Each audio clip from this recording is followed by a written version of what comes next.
Salut la team, bienvenue, c'est le tout premier live de Focus On sur Twitch. Alors désolé, on est un petit peu en retard, on devait commencer à 15 heures, il est 15h07, mais c'est une première et figurez-vous que on a eu un technicien qui n'a pas suivi, donc du coup on doit tout faire tout seul. Alors vous verrez que parfois on va se lever, l'une d'entre nous, parce que normalement nous sommes trois, donc on a Sydney qui est derrière à la technique et qui assure le live. Et puis, je vais vous présenter mes collègues juste après ça.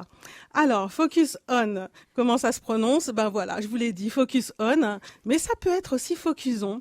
Bah, les deux, mon capitaine. Hein. Pour l'anglicisme, c'est Focus On prononce pas le S. Et comme on est des bons Français, hein, c'est aussi Focus On. Mais c'est pas très français ça, Steph. Et c'est Sydney qui parle derrière, là. Mais comment ça, c'est pas français? Bah, de toute façon, ça va le devenir. Voilà. Alors, Exactement. alors, notre émission a été réalisée en partenariat avec l'INA, qui est l'Institut national de l'audiovisuel. Ça, c'est pour ceux qui ne sauraient pas. Et grâce à leur aide, nous vous proposons cette émission. La team, on dit quoi? Merci Lina. Merci Lina. Ah ben oui, merci Lina. Un grand merci pour leur confiance. Du coup, les viewers, ils m'entendent, Ouda? Ben oui, normalement. Ouais, normalement, tu devrais nous entendre. Bon, j'espère que vous m'entendez. Donc, n'hésitez pas à mettre un petit mot hein, si vous ne m'entendez pas. Donc, on sera ensemble tous les lundis, mardis, jeudis et vendredis à partir de 15 heures. Et après, voilà, ça durera le temps que ça doit durer. Normalement, c'est à peu près 2 heures. Et en clair, c'est tous les jours, sauf le mercredi. Donc, Focus On, c'est une émission de talk positive. Oui, positive, parce que ça donne de la force pour croire en vous et en vos rêves. Et on donne aussi le smile. On donne aussi le smile, c'est ça, Sydney. On donne aussi le smile, c'est super important, surtout qu'en ce moment, c'est super compliqué. Donc, d'avoir une émission positive, ça fait aussi du bien. On en a besoin. Hein. On en a besoin. Bon, ma Dream Team et moi, on déniche pour vous des bons plans, on vous donne des infos, on débat sur des sujets d'actualité. D'ailleurs, n'hésitez pas à participer en nous laissant des messages sur le chat. Et on s'amuse. On s'amuse surtout. On vous montre que c'est possible de réaliser ses rêves et puis à n'importe quel âge aussi. Ouais. Donc, on vous a préparé un décor. Vous trouvez pas que le décor, il est magnifique? C'est un décor jungle pour vous mettre dans l'ambiance. Bah ouais, parce que ça représente un petit peu la vie, le côté sauvage de la vie, le côté sauvage et âpre de la vie. Donc la team et moi, on est là pour vous apporter du fun, mais aussi vous prouver qu'on peut croire en ses rêves. Ma team, vous trouvez pas que la vie c'est une jungle? C'est quoi le projet? Ah oui, carrément. C'est créer notre propre légende. Bah voilà, on crée notre propre légende parce qu'on est les acteurs de nos vies. Donc pour créer notre propre légende, comme vous l'avez vu, je suis accompagnée d'une équipe de rêve, ma Dream Team. Et pour tout vous dire, on est là, mais on est aussi des petits étudiants. On est des petits étudiants ou des petits stagiaires de l'INA et on veut travailler dans les médias. Pour certains, animatrices radio comme moi, et également des journalistes. D'ailleurs, on va faire un petit tour de table. Je finirai par Sydney parce que, comme je vous l'ai dit, hein, vous allez la découvrir, vous inquiétez pas. Comme je vous ai dit, elle est derrière à la régie. Donc, Ouda, parle-moi un petit peu de toi. Il y a moi, donc aujourd'hui, en ce moment-là, je suis chroniqueuse avec vous sur Focus On et je suis étudiante en cinéma et audiovisuel. Tu fais quoi comme étude? Donc, cinéma et audiovisuel, et t'es à quel Ouais, niveau? je suis en deuxième année master à Paris-en-Sorbonne et donc je fais des études en esthétique du cinéma et Waouh. audiovisuel et donc pourquoi pas futur cinéaste, enfin je souhaite. D'accord, donc tu seras une Ouais, réalisatrice. exact. Non, mais tu vas passer derrière. Oui. Non, mais c'est super. Bah Ouais. écoute, on te souhaite de poursuivre tes rêves et surtout d'y arriver. Ah, merci beaucoup. C'est gentil, hein? Donc, je vais demander à Sydney de venir nous rejoindre, s'il te plaît, Sydney, ma Sydney. Tu focuses sur toi? Focusons sur Sydney. Ouais. Focus Sydney. Sydney, ma Sydney, bonjour. Tu maîtrises, hein, je suis fière de toi. Hein. Merci. Alors, dis-moi, toi, tu viens d'où? T'es là pourquoi? Qu'est-ce que tu veux faire dans la vie quand tu seras grande? Alors moi c'est Sydney, 19 ans actuellement étudiante en école de journalisme en deuxième année et donc en stage à l'INA. Et ce pour encore 2 bons mois. D'accord. Ouais. Bah ouais, et c'est comme ça qu'on a pu se croiser d'ailleurs. Justement oui. Ouais, bah écoute, c'est super, Sydney. Et donc, tu veux faire journaliste, tu sais pas encore exactement dans la télévision, dans la radio. Et ben justement, ça se découvre en ce moment. On découvre la radio Exactement. pour savoir comment ça se passe. Ben, super, dans cette super belle institution. Merci Sydney. Donc et merci franchement de prendre l'AREA parce que c'est pas évident comme ça au pied levé. On l'a su vendredi pour le lundi. C'est pour ça qu'on était un petit peu en retard. C'est pas évident de démarrer une activité et puis d'en apprendre une autre sur le tard. Mais franchement tu maîtrises. Je suis fière de toi. Bon. Ben écoutez, moi-même je m'appelle Stéphanie, et donc je suis en CQP animatrice radio, et donc c'est un certificat de qualification professionnelle pour devenir animatrice radio. Je fais mon stage ici à l'INA, donc j'ai pensé dans ma tête, j'ai eu une projection un soir où j'ai pensé à cette émission, et donc voilà, je l'ai proposé le lendemain à ma responsable qui m'a fait confiance, qui a mis avec moi les deux stagiaires qui sont devenues mes chroniqueuses. Donc on démarre aujourd'hui, on est chez nous, on est bien. Et donc on va vous proposer des bons plans. On va vous proposer, on a travaillé, on a bossé sur l'émission, on n'arrive pas comme ça. Et puis dis-moi Sydney, moi j'aimerais bien que tu me parles un petit peu, il y a quoi en ce moment de particulier dans l'actualité? Oui, bah oui, comme je vous ai dit, elle gère, elle va à gauche, à droite. Donc juste le temps que notre petite Sydney arrive, comme c'est notre journaliste en titre, en chef, notre rédactrice en chef, donc c'est elle en fait qui va faire tous les jours l'actualité, sauf le mercredi. Alors justement, concernant l'actualité d'aujourd'hui, alors commençons. Alors il y a eu un tremblement de terre dernièrement en Turquie et en Syrie. Le bilan du séisme qui a frappé le 6 février la Turquie et la Syrie s'élève à plus de 35 000 morts, 35 225 annoncés ce matin l'AFP. Du côté des retraites, cet après-midi, l'Assemblée nationale reprend l'examen de la réforme des retraites, ceci sous la pression de la rue et des syndicats qui agitent la menace d'une France à l'arrêt le 7 mars prochain. Côté économie, Bruno Le Maire, ministre de l'économie, a annoncé sur RTL la prolongation d'un mois, soit jusqu'à fin mars, de l'indemnité carburant. Celle-ci s'élevant à 100 € est disponible depuis mi-janvier pour les 10 millions de foyers fiscaux les plus modestes. Alors, un ovni.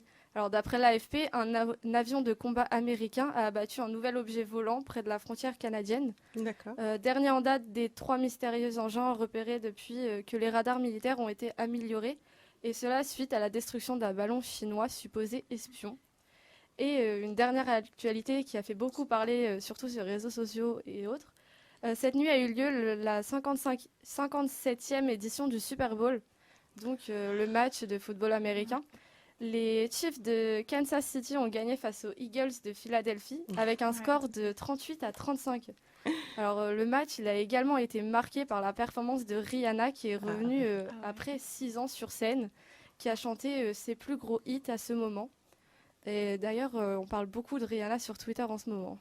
Et vous avez regardé les filles, le Super Bowl? Oui, Ouais. une partie. Ouais, surtout le show de Rihanna qui était vraiment époustouflant. Ouais, elle est éblouissante. Elle est éblouissantement enceinte aussi. Et oui.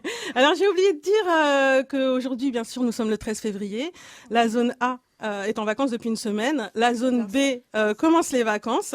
Donc la zone B, profitez, enjoy. Et courage la zone C parce qu'il reste encore une semaine. Bon. Alors, la grande actu du jour, elle nous l'a un petit peu annoncé. Elle nous a fait un petit teasing, Sydney. On va parler du Super Bowl. Donc, c'était hier soir.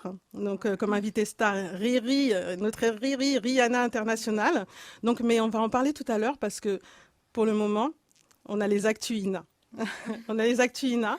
Et donc, j'ai un super bon plan. Mais de dernière minute. Genre, c'est ce soir, quoi. C'est ce soir ou jamais.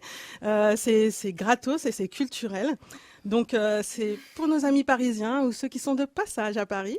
Il y a un super événement ce soir qui s'appelle Objectif Lune, la vulgarisation de la conquête spatiale à la télévision. Il y aura comme invité du beau monde, parce qu'il y aura Robert Nardone, qui est un historien au Conservatoire national des arts et métiers, le CNAM en fait. Il est aussi auteur de la thèse « Le récit de la conquête spatiale ». Il y aura Jacques Arnoux, qui est un expert au Centre national d'études spatiales, qu'on appelle plus communément le CNES, et un nom qui peut-être vous parlera, certainement davantage, hein, parce que c'est Claudie Aigneret, astronaute, première femme européenne dans l'espace et accessoirement ancienne ministre à la recherche et aux nouvelles technologies. Pas mal quand même. Hein. Pas mal du tout. Donc ça se passe ce soir à 19 h. N'hésitez pas de profiter de ce voyage lunaire. Apportez tous, parce que je pense pas qu'on aura l'occasion hein, d'aller sur la Lune. En tout cas, peut-être les générations futures, mais nous, voilà, hein, pour aller visiter comme ça. Puis il y a tellement de choses à voir sur la Terre, de magnifique. J'adore voyager. Donc vous pouvez vous inscrire sur le site de l'INA. Donc n'hésitez pas, ce soir à 19 h.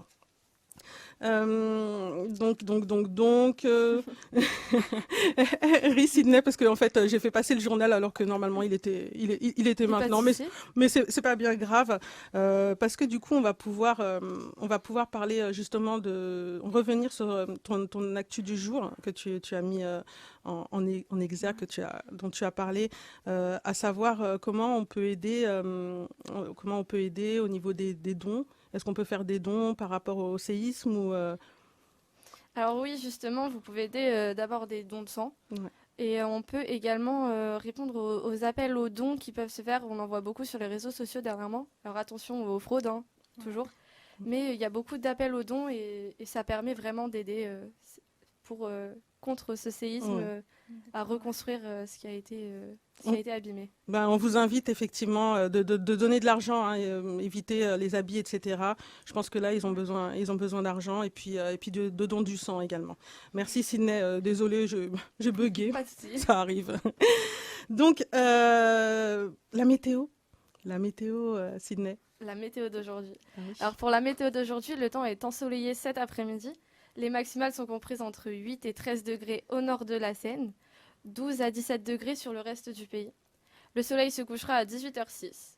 Alors cette nuit, les températures pourraient descendre jusqu'à -1 degré du côté de Lyon.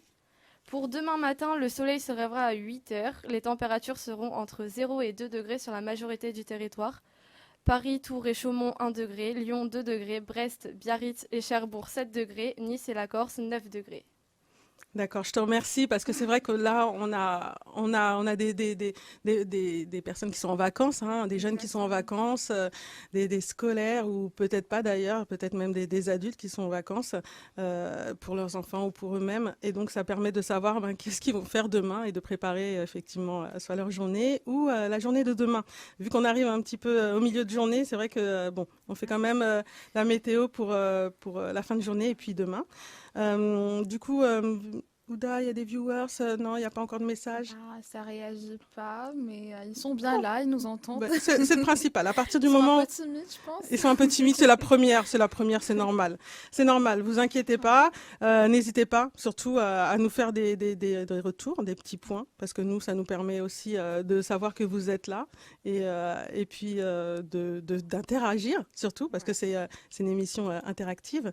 Ouda, je vais te demander, s'il te plaît, parce qu'on aura une interview. Donc, oui, on a une interview, oui. Ouais, mais là, j'ai pas mis. Le numéro? Ouais, ah, exactement. pardon. Effectivement, sans le numéro, c'est plus compliqué. Exactement. Donc, je vais te donner prendre le numéro ça. de Je vais te téléphone, donner ouais. ça, bien sûr. Parce que... Voilà. Donc, on a une interview, ça sera téléphonique, donc, parce que cette personne ne pouvait pas se déplacer. En revanche, elle a répondu présente très rapidement, étant donné que ça a été prévu très récemment. Et du coup, on va attendre qu'Ouda fasse le numéro.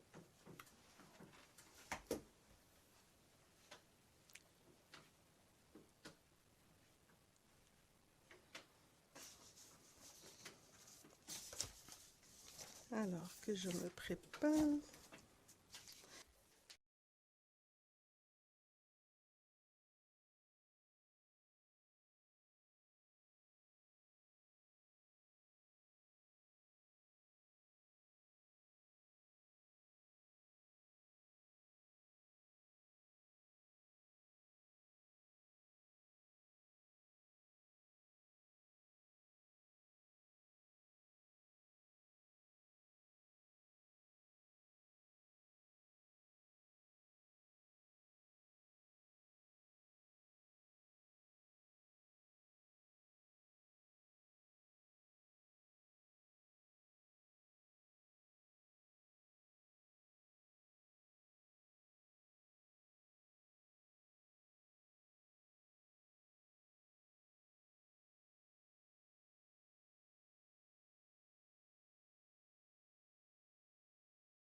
Alors désolé, une petite interlude pas musicale parce qu'on peut pas mettre de musique sur Twitch. On a essayé d'appeler, on a un problème technique, on n'arrive pas à connecter parce qu'il faut que vous l'entendiez quand même. Ça serait dommage de faire une interview sans que vous l'entendiez. On va essayer un petit peu, soit on réessaye un petit peu plus tard dans l'émission, ou soit on réessayera peut-être voilà dans le courant de la semaine. Donc, écoutez, moi j'ai des bons plans pour vous. Mais avant de passer au bon plan, j'ai un petit jeu parce que ce qu'il y a, c'est que je voudrais... je sais que les filles, elles sont... C'est pas qu'elles sont pas très chaudes pour le jeu, mais c'est vrai que c'est un petit peu intimidant pour elles. Mais voilà, je voudrais que vous puissiez vous tester. Je vais vous tester en fait. Je vais vous tester parce que les bons plans, ça sera pas toujours la même personne qui les animera. Ouais, je voulais annoncer ça et c'est moi qui vais trancher. C'est moi qui vais trancher qui va animer ces bons plans. Donc du coup, j'ai mon jeu à côté de moi. Ouais. Donc je prends mon jeu. Et en fait, vous allez faire un débat. Donc déjà, alors je vous explique le jeu. Je vais faire un débat. J'ai deux cartes, une pour, une contre. Donc n'auront pas le sujet, donc je vais le piocher. Je vais le piocher, donc ça peut être n'importe quoi. En fait, ça s'appelle un sujet à la con. Un sujet à la con. Donc ça veut dire que ça peut être un sujet vraiment très très léger. Et même si tu es pour, tu dois avoir des arguments pour dire que pour être contre et vice versa. Et celle qui gagnera le débat, écoutez, ça sera la grande gagnante chroniqueuse qui va nous donner les bons plans. Et comme ça tournera. Hein, que la meilleure gagne. Et puis de toute façon, même si c'est pas la meilleure qui gagne, c'est un peu comme Koh-Lanta, c'est moi qui choisis. Donc écoutez. Tu choisis laquelle? Celle-ci. Ok. Et donc, allez, hop. Je vais prendre, tiens, celle-ci. Donc, alors, le sujet du jour, c'est coller son chewing-gum sous la table, pour ou contre? Ouda. Je suis contre parce que déjà c'est dégueulasse. Voilà, ça d'une part. Et d'autre part, c'est très difficile à nettoyer après. Donc, ça, c'est vrai. Ouais. Moi, je suis d'accord avec toi. Honnêtement, coller son chewing-gum sous la table, c'est dégueulasse. Ouais. À l'école, moi, j'ai déjà mis mes mains sous la table comme ça, malencontreusement. Et de sentir le bout de chewing-gum comme ça, exactement. Ça m'a dégoûté. Toi, t'as mis ta main, moi, j'ai mis mon pantalon et c'était trop difficile à nettoyer. Ah oui, moi, il était déjà dur. Donc, effectivement. Ah ouais. Je pense que ça faisait un petit moment qu'il était là. Exactement. Moi, c'était assez collant. C'était assez... Quelle horreur. Quelle horreur. Ouais, du coup... Mais quels sont tes arguments, du coup, Sydney? Du coup, Bah oui. Ça peut être pratique, hein. Effectivement, ça peut être pratique. Regarde, moi, là, j'ai pas d'endroit, j'ai pas de poubelle. Imaginons que t'es en examen. Tu peux pas te lever? Tu peux pas aller le mettre à la poubelle? Ah, Ouda, qu'est-ce que tu peux dire contre ça? Tu peux pas te lever? Mais t'es en examen? T'en fais quoi, ton chewing-gum? Je le mets dans un papier quand je sors. Mais si t'as pas de papier. Je joue avec, ça va déstresser. On va penser qu'Ouda, elle roule ses crottes de nez. Oui. Non mais sérieusement, ce truc-là, c'est horrible. Moi, quand je vois quelqu'un qui fait ça, même si ça peut être autre chose, je me dis, mais c'est dégueulasse. Ah ouais, c'est vrai, je n'ai pas pensé. Bon, je retire. C'est horrible, en fait. Non, mais je préfère le chewing-gum, quoi, parce que la crotte de nez, même sous la table, je peux pas. Ouais. Non, mais c'est dégueulasse, j'avoue. Non, mais c'est un très bon argument. Bravo, Sydney. Donc, Ouda. Elle t'a séché, là? Ah, c'est bon, là. Tu l'as séché. Bravo. Donc, on dit bravo, parce que Sydney, elle a gagné. Et c'était pas facile, hein. Parce qu'être pour mettre du chewing-gum sous la table, quand t'as commencé, Ouda, je me suis dit, t'as forcément gagné, parce que c'est vrai, c'est dégueulasse. Exactement. Et c'est super dur à nettoyer. Mais attention, rappelons-le, faut pas dégrader des lieux publics. Hein. Faut tenir à le rappeler quand même. Voilà, exactement. Bon, je vais reprendre mes petits pardon, pour ne pas les perdre. Et celui-là, de toute façon, j'en ai plein, mais je veux pas qu'on retombe sur les mêmes. Donc, je vais le mettre sur le côté pendant que, du coup, Sydney nous dit les bons plans. Donc, les bons plans. Et ça va concerner quoi, Sydney, aujourd'hui? Aujourd'hui, c'est plutôt sur des restaurants, comment manger pour pas cher, dans 3 endroits, donc Paris, spécifiquement à Paris aujourd'hui. Ouais.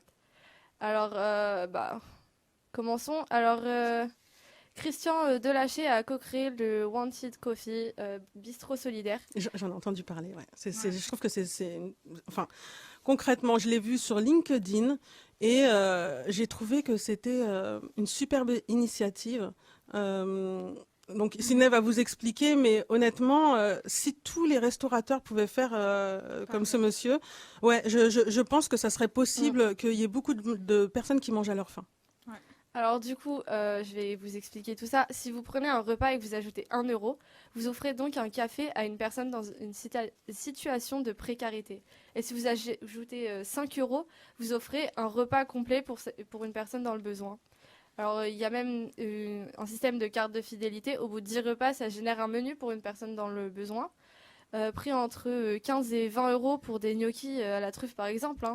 Le repas gratuit et le plat suspendu, c'est les riches qui paient pour les pauvres, justement. La limite, si vous êtes dans le besoin, c'est de venir maximum une fois par semaine. Et il distribue jusqu'à 6 repas par jour. Rien n'est affiché et celui qui paie ne sait absolument pas pour qui est-ce qu'il paye son menu. Je te remercie. Effectivement, moi, je tiens à souligner que je l'ai déjà dit, c'est une super initiative, mais effectivement, vous pouvez le manger à côté de quelqu'un. Vous ne savez pas que c'est une personne en situation de précarité. Et finalement, le fait que ça soit pas affiché, on n'estime pas que c'est un resto de clochard, quoi, entre guillemets. Moi, je trouve que c'est très fait comme concept, en fait. C'est très juste. Donc, ouais.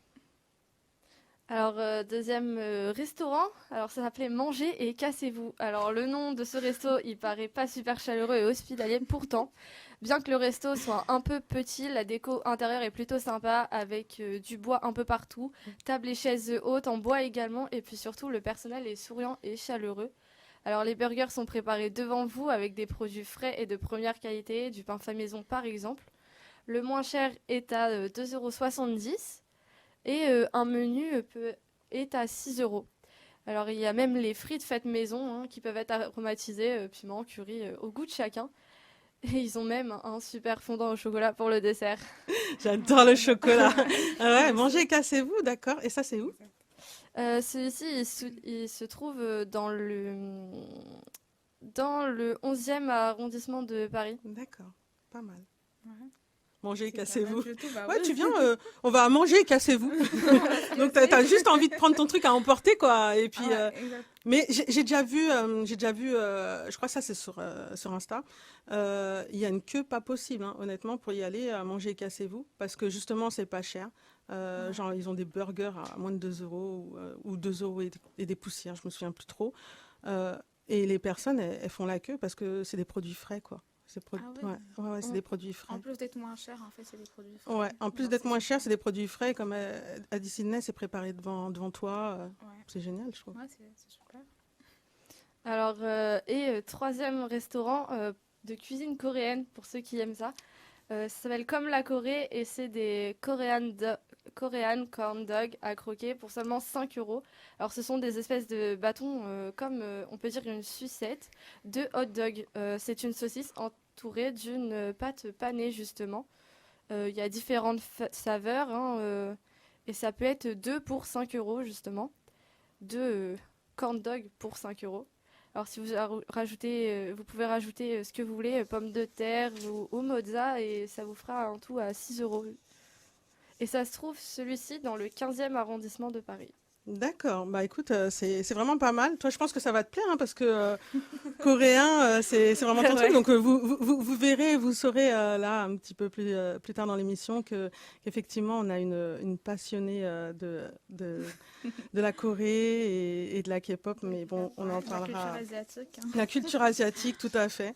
Il me semble, alors attends, je regarde. Pour le Wanted Café, je voulais donner l'adresse parce que genre ça me tient à cœur. Donc le Wanted Café, donc c'est bien à Paris, donc c'est au 70 rue du Faubourg Saint-Martin, dans le 10e arrondissement. Et c'est ouvert du lundi au jeudi de 11h30 à minuit pour ceux qui veulent y aller et puis contribuer à ce que quelqu'un mange à sa faim. Je sais que voilà, les personnes qui bénéficient d'un repas ne peuvent le faire qu'une fois par semaine et ils attribuent jusqu'à 6 repas dans la journée. Donc, du coup, le restaurateur qui fait ça, il prend pas de bénéf, hein. Il prend pas de bénéf sur son restaurant. Mais c'est un restaurant solidaire. Donc je pense qu'il faut soutenir en fait ce type d'initiative. Vous pouvez aller checker leurs réseaux sociaux, hein, et donc on donne de la force aux initiatives comme ça. Donc voilà. Alors je regarde où nous en sommes parce que le truc c'est que normalement on devait avoir un collègue qui doit qui doit nous regarder certainement, et puis et voilà, il a pas pu venir, il sera là certainement demain. Du coup, on a dû revoir un petit peu tout revoir. Là, je pense que ce qui est là, on va parler. Non, mais on va parler, en fait, je bug, mais on va parler du Super Bowl. Parce que c'est. Ah ouais. Ouais, c'est vraiment. C'est l'info du jour. Ouais, c'est l'info du jour. Toujours rien, les viewers, ils sont toujours. Ouais. Ils sont toujours timides. Hein.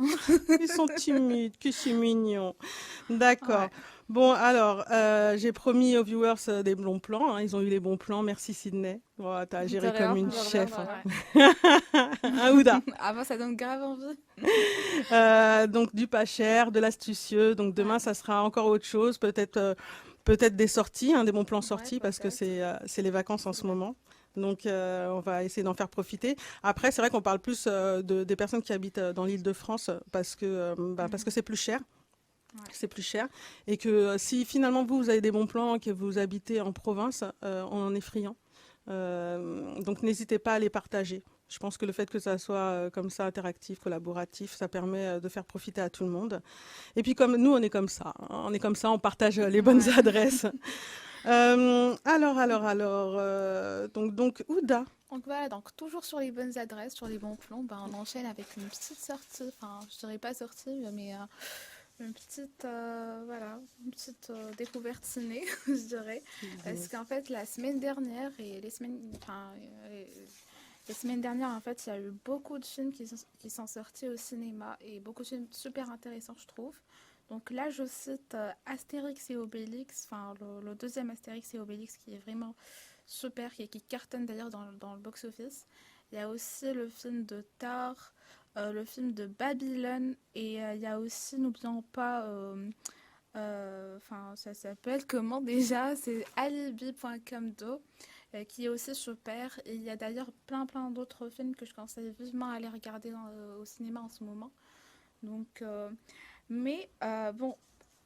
aujourd'hui, en fait, spécialement, je voulais parler d'un film en particulier qui me tient à cœur.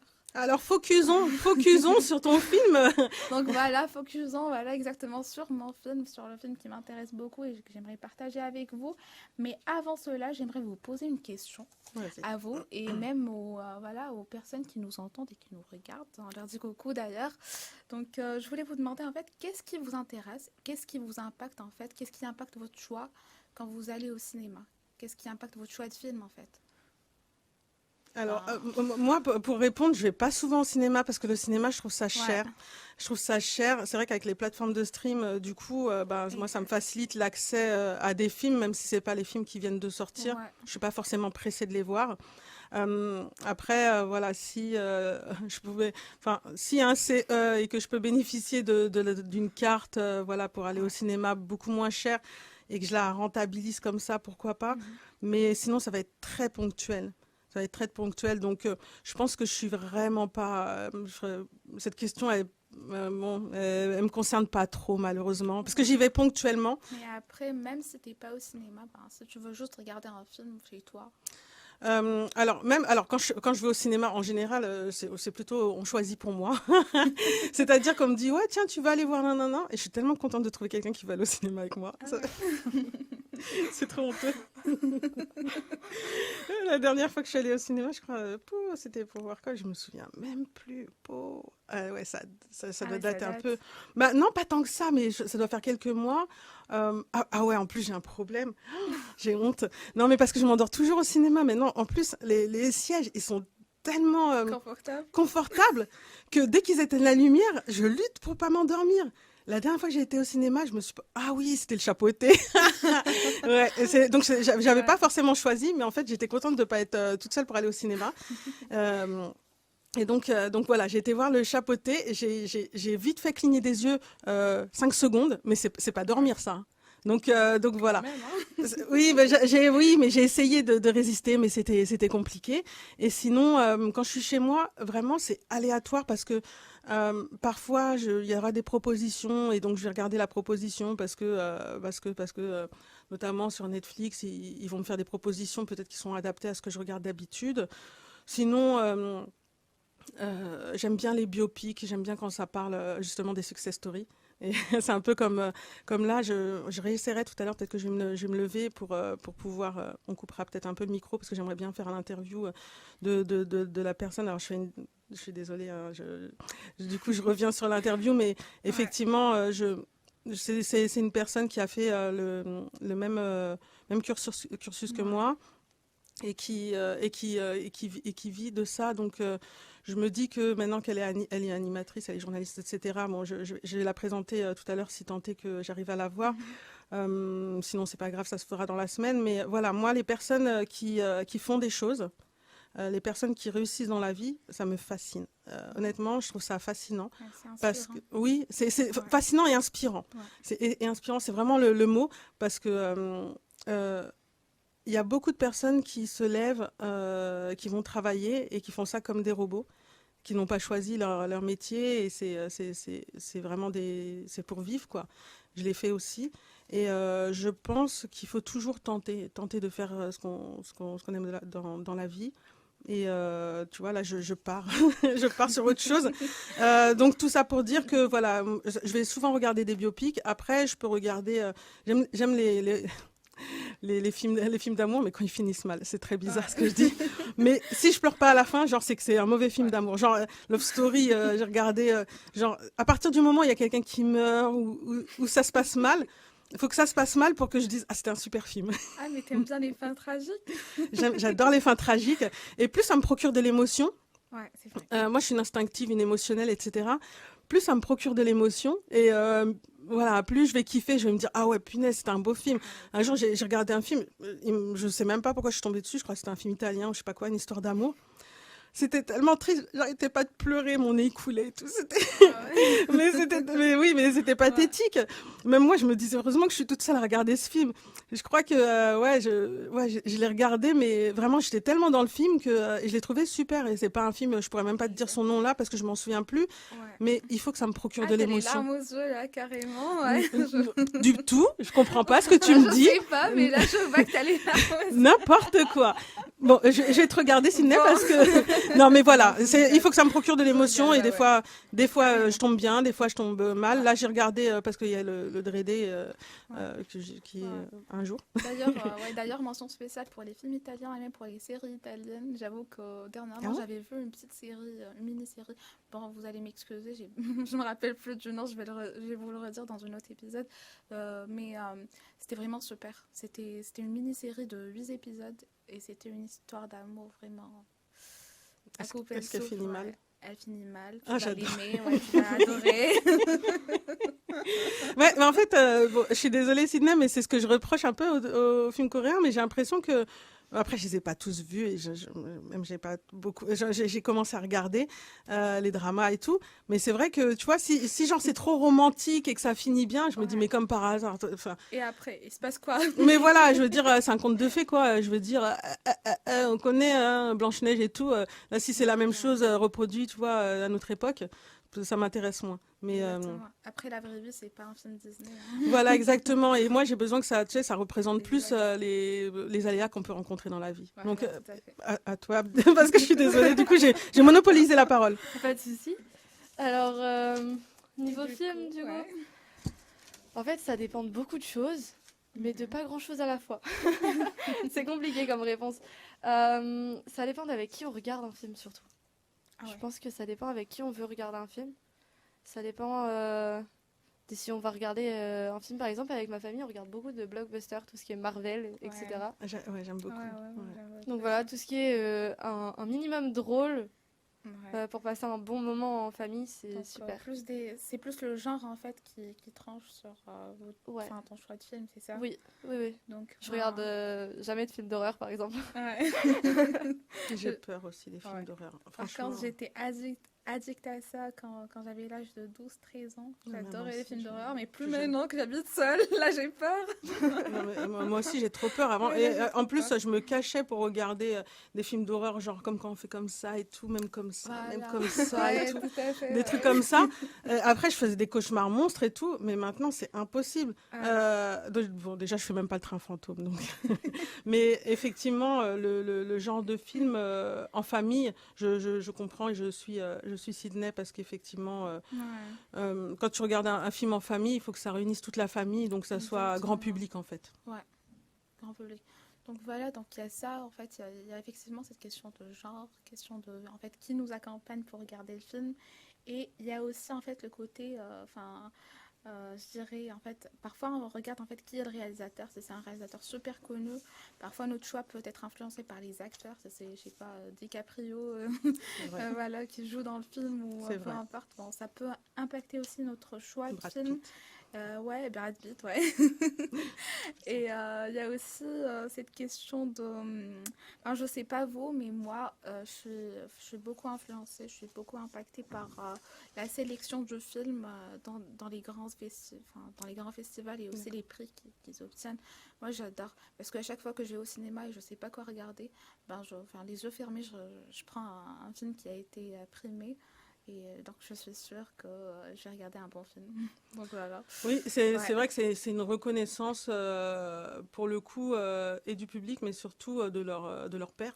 Ouais. Donc, si c'est une reconnaissance de leur père, on peut souhaiter que ce soit un bon film, effectivement. Tout à fait. Ouais, moi, c'est vrai que ça peut-être que c'est dans un coin de ma tête, mais je pense que, bon, après, toi, tu fais des études de cinéma, donc pour toi, c'est important. C'est un peu important et c'est un peu logique, je trouve. Aussi. Ouais, donc, voilà, dès qu'il y a une mention, vous allez me trouver à l'intérieur de la salle de cinéma en train de regarder ce film-là. D'accord. Et puis, il y a une autre catégorie de personnes qui choisissent, en fait, qui choisissent le film en fonction de si le film a beaucoup fait parler de lui. D'accord. D'ailleurs, comme les blockbusters, en fait, qui a eu récemment, en fait, dans les salles de cinéma. Et donc, le film d'aujourd'hui, c'est un grand blockbuster qui a beaucoup fait parler de lui, d'ailleurs. Et je vous parle de Avatar 2, donc La Voix de l'eau. Ouais, La Voix de l'eau, vous l'avez deviné, qui cartonne depuis plus de 16 semaines en salle de cinéma, qui continue à cartonner. Mais la question qui reste à se poser, c'est... Est-ce que ce Avatar 2 mérite vraiment ce grand bruit médiatique, en fait? Et qu'est-ce que t'en penses? Alors, je sais pas. Moi, j'ai pas vu. Je l'ai pas vu non plus. Vous l'avez pas vu? Non. Mais moi, je crois que je suis même pas sûre d'avoir vu le 1 pour tout vous dire. Ah ouais. Moi, je m'en souviens très bien du 1. Ouais, moi, je crois pas l'avoir vu. Et t'as aimé? J'avais beaucoup aimé. Ouais. Et pourquoi t'as pas été voir le 2, du coup? C'est pas logique. Il est très long et j'ai pas forcément le temps spécialement d'aller le voir. Ouais, d'ailleurs, on va en parler sur cette question de durée, en fait. Donc, voilà. Moi, personnellement, en fait, je pense que oui. Je peux dire oui. Déjà qu'il cartonne en box-office depuis plusieurs semaines, comme je vous ai déjà dit. Et il y a aussi... il est plus qu'à 16 millions d'écart du Titanic, le grand film qui a vraiment révolutionné une grande partie de l'histoire du cinéma quand même. Et d'ailleurs, ce qui est un peu drôle, c'est que les deux films, en fait, ils sont du même réalisateur, James Cameron. Donc c'est énorme d'avoir autant de succès. Un accent, genre ça fait accent américain. James Cameron. James Cameron. Donc je trouve ça super intéressant. Je trouve ça incroyable d'être réalisateur de deux grands titres qui cartonnent en ce moment. C'est quoi Titanic, t'as dit? Titanic, ouais. Oh punaise. Ouais, ça finit mal. Ouais, t'aimes bien. J'ai pleuré, j'étais contente. J'ai dit, oh, c'est un trop bon film. Alors là, moi, dès qu'il y en a un qui meurt à la fin, je pleure comme une madeleine, mais j'adore. Il faut qu'il y ait quelqu'un qui crève. Ah, d'accord. Voilà, et là, non, c'était un super bon film, ça. Exactement, c'est un super beau film, ouais. Oui, je sais, je suis très bizarre. Ouais. Donc du coup, mais là, on se demande vraiment, en fait, qu'est-ce qui se cache, en fait? Qu'est-ce qui se cache derrière ce grand succès, en fait, d'Avatar 2? ce grand bruit médiatique? Ben, moi, je dirais il y a deux grandes raisons. Ben, la première, c'est James Cameron lui-même qui nous l'a confié. Ben, il a dit que, d'après lui, en fait, le secret derrière le succès de son film, du deuxième Avatar, c'est déjà l'emploi, en fait, de la notion de la famille. C'est vrai. Ouais, de la notion de la famille parce que, contrairement au premier Avatar ou à ses films en général, il n'avait pas employé cette notion de famille qui unit, selon lui, en fait, tous les pays, toutes les cultures, toutes les langues, quelle que soit, en fait, ta religion ou peu importe. Bah, la notion de la famille, elle nous unit tous. Et donc, on voit bien ça dans le film parce qu'il y a la famille de Sully on voit en fait, elles mènent des batailles et elles se protègent mutuellement pour justement survivre et rester unies. Et ça, c'est vraiment incroyable. Donc, le fait qu'il ait utilisé cette notion-là dans son film, donc ça l'a beaucoup aidé ça a donné en fait une force en fait à la mise en scène et aussi à la trame narrative du récit filmique. Donc, c'était vraiment époustouflant. Et puis, il y a aussi une autre chose en fait qui était vraiment incroyable, c'est l'accroche. Donc, cette notion de famille, elle nous a donné une certaine accroche dans le film, tout au long du film. Mais là, je parle du côté spectateur. Donc, vu que j'ai vu le film, donc je peux vraiment en parler. Mais est-ce que quelqu'un qui fait pas des études de cinéma, je veux dire, l'accroche, ouais. Waouh, je crois que vraiment... Exactement, je sais pas en fait s'il y a des... s'il y a, parmi les gens qui nous suivent, qui suivent le live en ce moment, je sais pas si vous avez déjà regardé le film. Donc là, je vois... ouais, il y a Dodzo qui dit que perso, je pense, il n'y a pas beaucoup de bruit, mais pour un scénario copié sur le 1, ok, ouais. C'est Dots. Donc après, ouais. Donc ouais, peut-être. Mais après, bon, on va revenir là-dessus. On va revenir là-dessus. Donc, pour la crush, je disais, en fait, je sais pas pour vous, mais moi, en fait, durant les 3h12, j'ai pas senti le temps passer. Donc, j'étais vraiment accrochée, j'étais dans le film. Donc, je pense que c'était vraiment incroyable. Genre, j'avais même envie de rester un peu plus, à regarder en fait qu'est-ce qui allait se passer après. Avec le temps qui dure, tu voulais rester un peu plus? Ouais, 3 heures. Moi, avant, je pensais que c'était lourd. Donc, 3h15, c'était un peu trop pour moi. Ah, mais ça, c'était avant de regarder le film. Mais en regardant le film, franchement, c'était vraiment très rapide. On ne sentait pas le temps passer. Et le plus important, c'est qu'on ne s'ennuyait pas. Après, moi, je parle de moi-même. Je sais pas pour ceux qui nous écoutent. Mais franchement, par rapport à des films d'une heure, 1h30, une heure et quelques, je trouve que ça passe parce que parfois, moi, quand je regarde un film d'une heure et quelques, si je suis pas... si ça me dit pas... Parfois, on se déconnecte en fait du film et tu as vraiment envie de sortir du film ou bien de prendre ton téléphone et checker. Tandis que, voilà, sur Avatar 2, ben, j'étais là 3 heures scotché avec les yeux bien ouverts en train de regarder. Bon, donc bon, à part ça, en fait, à part le côté de la famille, de la notion de la famille et tout, il y a même le côté technique. Donc on va pas se cacher que le côté technique d'Avatar 2, il était vraiment waouh. Donc il nous a laissé en fait sans voix. Enfin, il m'a laissé sans voix. Il m'a laissé sans voix parce que c'était vraiment énorme. Et d'ailleurs, je vais vous confier aujourd'hui en fait 2 petits secrets des aléas de tournage qu'ils ont eu dans Avatar 2. Donc le premier secret, je dirais c'est une petite anecdote parce que durant le tournage, la première anecdote, c'est une anecdote sur les balles de ping-pong pour... ouais, les balles de ping-pong pour justement résoudre un problème technique. En fait, en tournant les scènes sous-marines, il fallait que la lumière des projecteurs traverse en fait la surface de l'eau et ça donnait un rendu pas très naturel en fait, pas très beau. Donc pour cela, ils ont utilisé des balles translucides, donc des milliers de balles translucides. D'après le directeur de la photographie, Russell Carpentier. Donc ils ont utilisé plusieurs balles et ils les ont mis dans le bassin là où ils filmaient. Et tout cela... Et donc en fait, le rôle de ces balles, c'est d'arrêter en fait la rétraction en fait de la lumière. La rétraction. Ouais, la rétraction, Ça veut dire ok, quoi? je vous explique. Donc, Ouais, fait, parce que ouais. même Parce moi. qu'en fait, lorsque en fait, il y a la lumière qui traverse un milieu transparent, Ouais. en fait, cette dernière, elle est légèrement déviée. Dévié. Ah oui, Voilà, c'est vrai. C'est exactement. vrai, j'ai déjà vu dans l'eau, ça fait un Voilà, espèce de. voilà, Ouais, c'est vrai, exactement. En c'est fait, vrai. elle est légèrement Mm. déviée, et donc c'est pas vraiment traitable pour les prises. Et donc pour cela, ils ont trouvé cette solution. Donc c'est- ces balles translucides, en fait, elles étaient vraiment très très semblables à des balles de ping-pong. Donc d'où l'anecdote de ping-pong pour résoudre justement ce problème de lumière qu'il est rencontré durant le tournage. Donc j'ai trouvé ça super créatif de leur part quand même. C'est astucieux. Astucieux et très créatif. C'est Et vrai. voilà. Donc pour un film qui est filmé en grande partie sous l'eau, donc je dirais que ça n'a pas du tout ça n'a pas du tout dû être facile pour eux. Comme Titanic, hein, je veux dire. Exactement, Ah, ouais, parce que ouais, l'eau, elle ouais. était froide et tout. Moi, je réclame c'est. Hein. Tu mets pas Exactement, ouais. des noirs comme ça dans l'eau, je sais pas, en Sibérie, là, c'est pas possible. Hein. Ouais, tout à fait, exactement. Et donc, il y a un deuxième secret, en fait. C'est pas vraiment un secret, mais c'est un deuxième truc, en fait, du tournage. C'est que ce qui était bluffant, en fait, c'est aussi l'engagement des acteurs dans le film. Parce que, du coup, il y avait aussi le problème des petites bulles. Les petites bulles dans l'eau, vous savez, là. Quand on met un tuba ou Oui, un oui, truc oui, oui, oui, sous c'est l'eau, vrai, c'est vrai. ça fait des petites bulles. Et donc, les acteurs, ils ne pouvaient pas mettre les masques ou bien les tubas, en fait, pour respirer sous l'eau.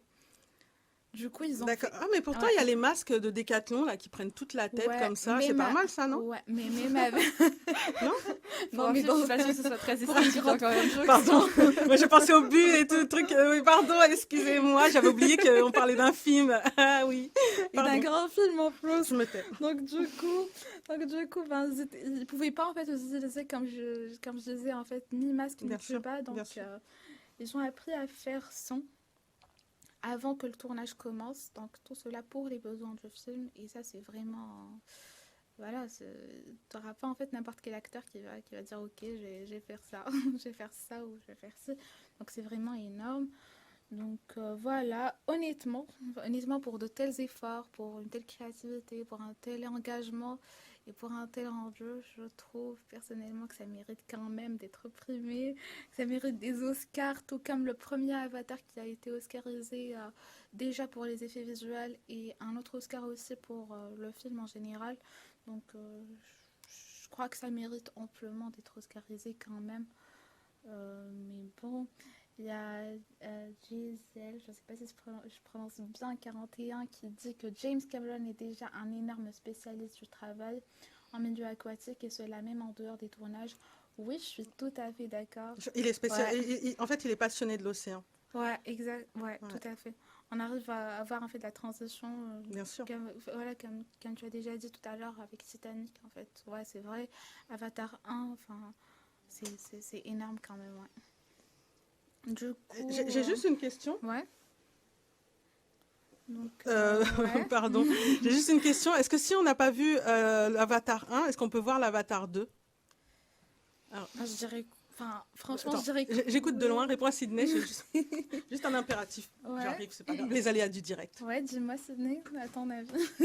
Comme j'ai vu le 2, je ne veux pas trop en dire, mais je pense que le 1, c'était quand même les bases du 2. C'était les bases, ouais. C'était les bases. Ouais, mais ça fait super longtemps qu'on a vu le 1. C'était en 2019, je pense, si je me trompe pas. 2009. En 2009. Pardon, Pas de 2009. souci.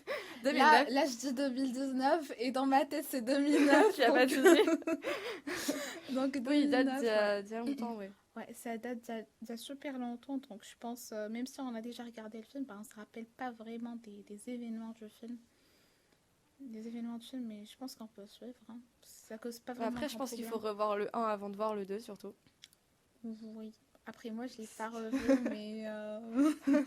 mais je sais pas, mais pour moi, ça n'a pas vraiment causé grand problème. Donc, je trouvais ça... Enfin, il y avait quand même cette... je sais pas comment on dit. Il y a des liens quand même entre les deux Exactement, premiers. il y a des liens et on sent pas que si on se rappelle pas en fait des événements du 1, ça va causer un souci pour le 2 ou quoi que ce soit. Oui. Je sais pas. Je sais pas si vous m'avez compris ou pas. Faut connaître un minimum l'univers d'Avatar, mais... Exactement, ouais, tout à fait. Très bien. D'ailleurs, il y avait Dodzo dans le chat qui disait autre petite perf de Kate Winslet. Elle est restée 7 minutes et 14 secondes sous l'eau pour Avatar 2, justement. Ah ouais, ça j'avais pas vu, mais c'est super intéressant comme info. Ouais, très intéressant comme anecdote. Ouais. Et... C'est vrai que c'est une belle performance. Hein. 2 minutes sous l'eau, c'est déjà énorme. Ouais, c'est énorme. Désolée, on est chez nous. Moi, quelques secondes sous l'eau, je suis déjà étouffée. Ouais, 2 minutes, c'est déjà énorme. Alors 7 minutes... ça va être très compliqué. Exactement, donc d'où le mérite. Le mérite de ce film, oui, bien sûr. Oscarisé, voilà, Alors, je suis désolée, mais je voudrais quand même ma réponse. Genre, je suis... on a déjà... levé. Oui, mais juste, alors sans développer, mais juste oui ou non. Je vais dire, non, c'est pas nécessaire, je pense. C'est pas nécessaire. Donc, par exemple, moi, là, si demain, je me dis, avant qu'on l'enlève du cinéma, j'ai envie d'aller le voir, malgré tout, et puis faire peut-être dans le sens contraire, c'est-à-dire voir le 2, parce que profiter d'aller au cinéma, parce que c'est toujours mieux sur grand écran, avec, je sais pas, moi, les nouveaux trucs qu'ils font, là, avec les en 4D. D'ailleurs, Dodo répond à ta question dans le chat. Il dit qu'il pense que tu as juste besoin d'avoir en tête que le héros est devenu un homme bleu.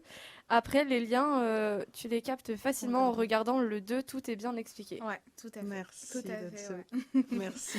Merci. Peut-être que j'irai le voir parce que c'est vrai que tu en parles super bien, Ouda. Merci pour ta chronique.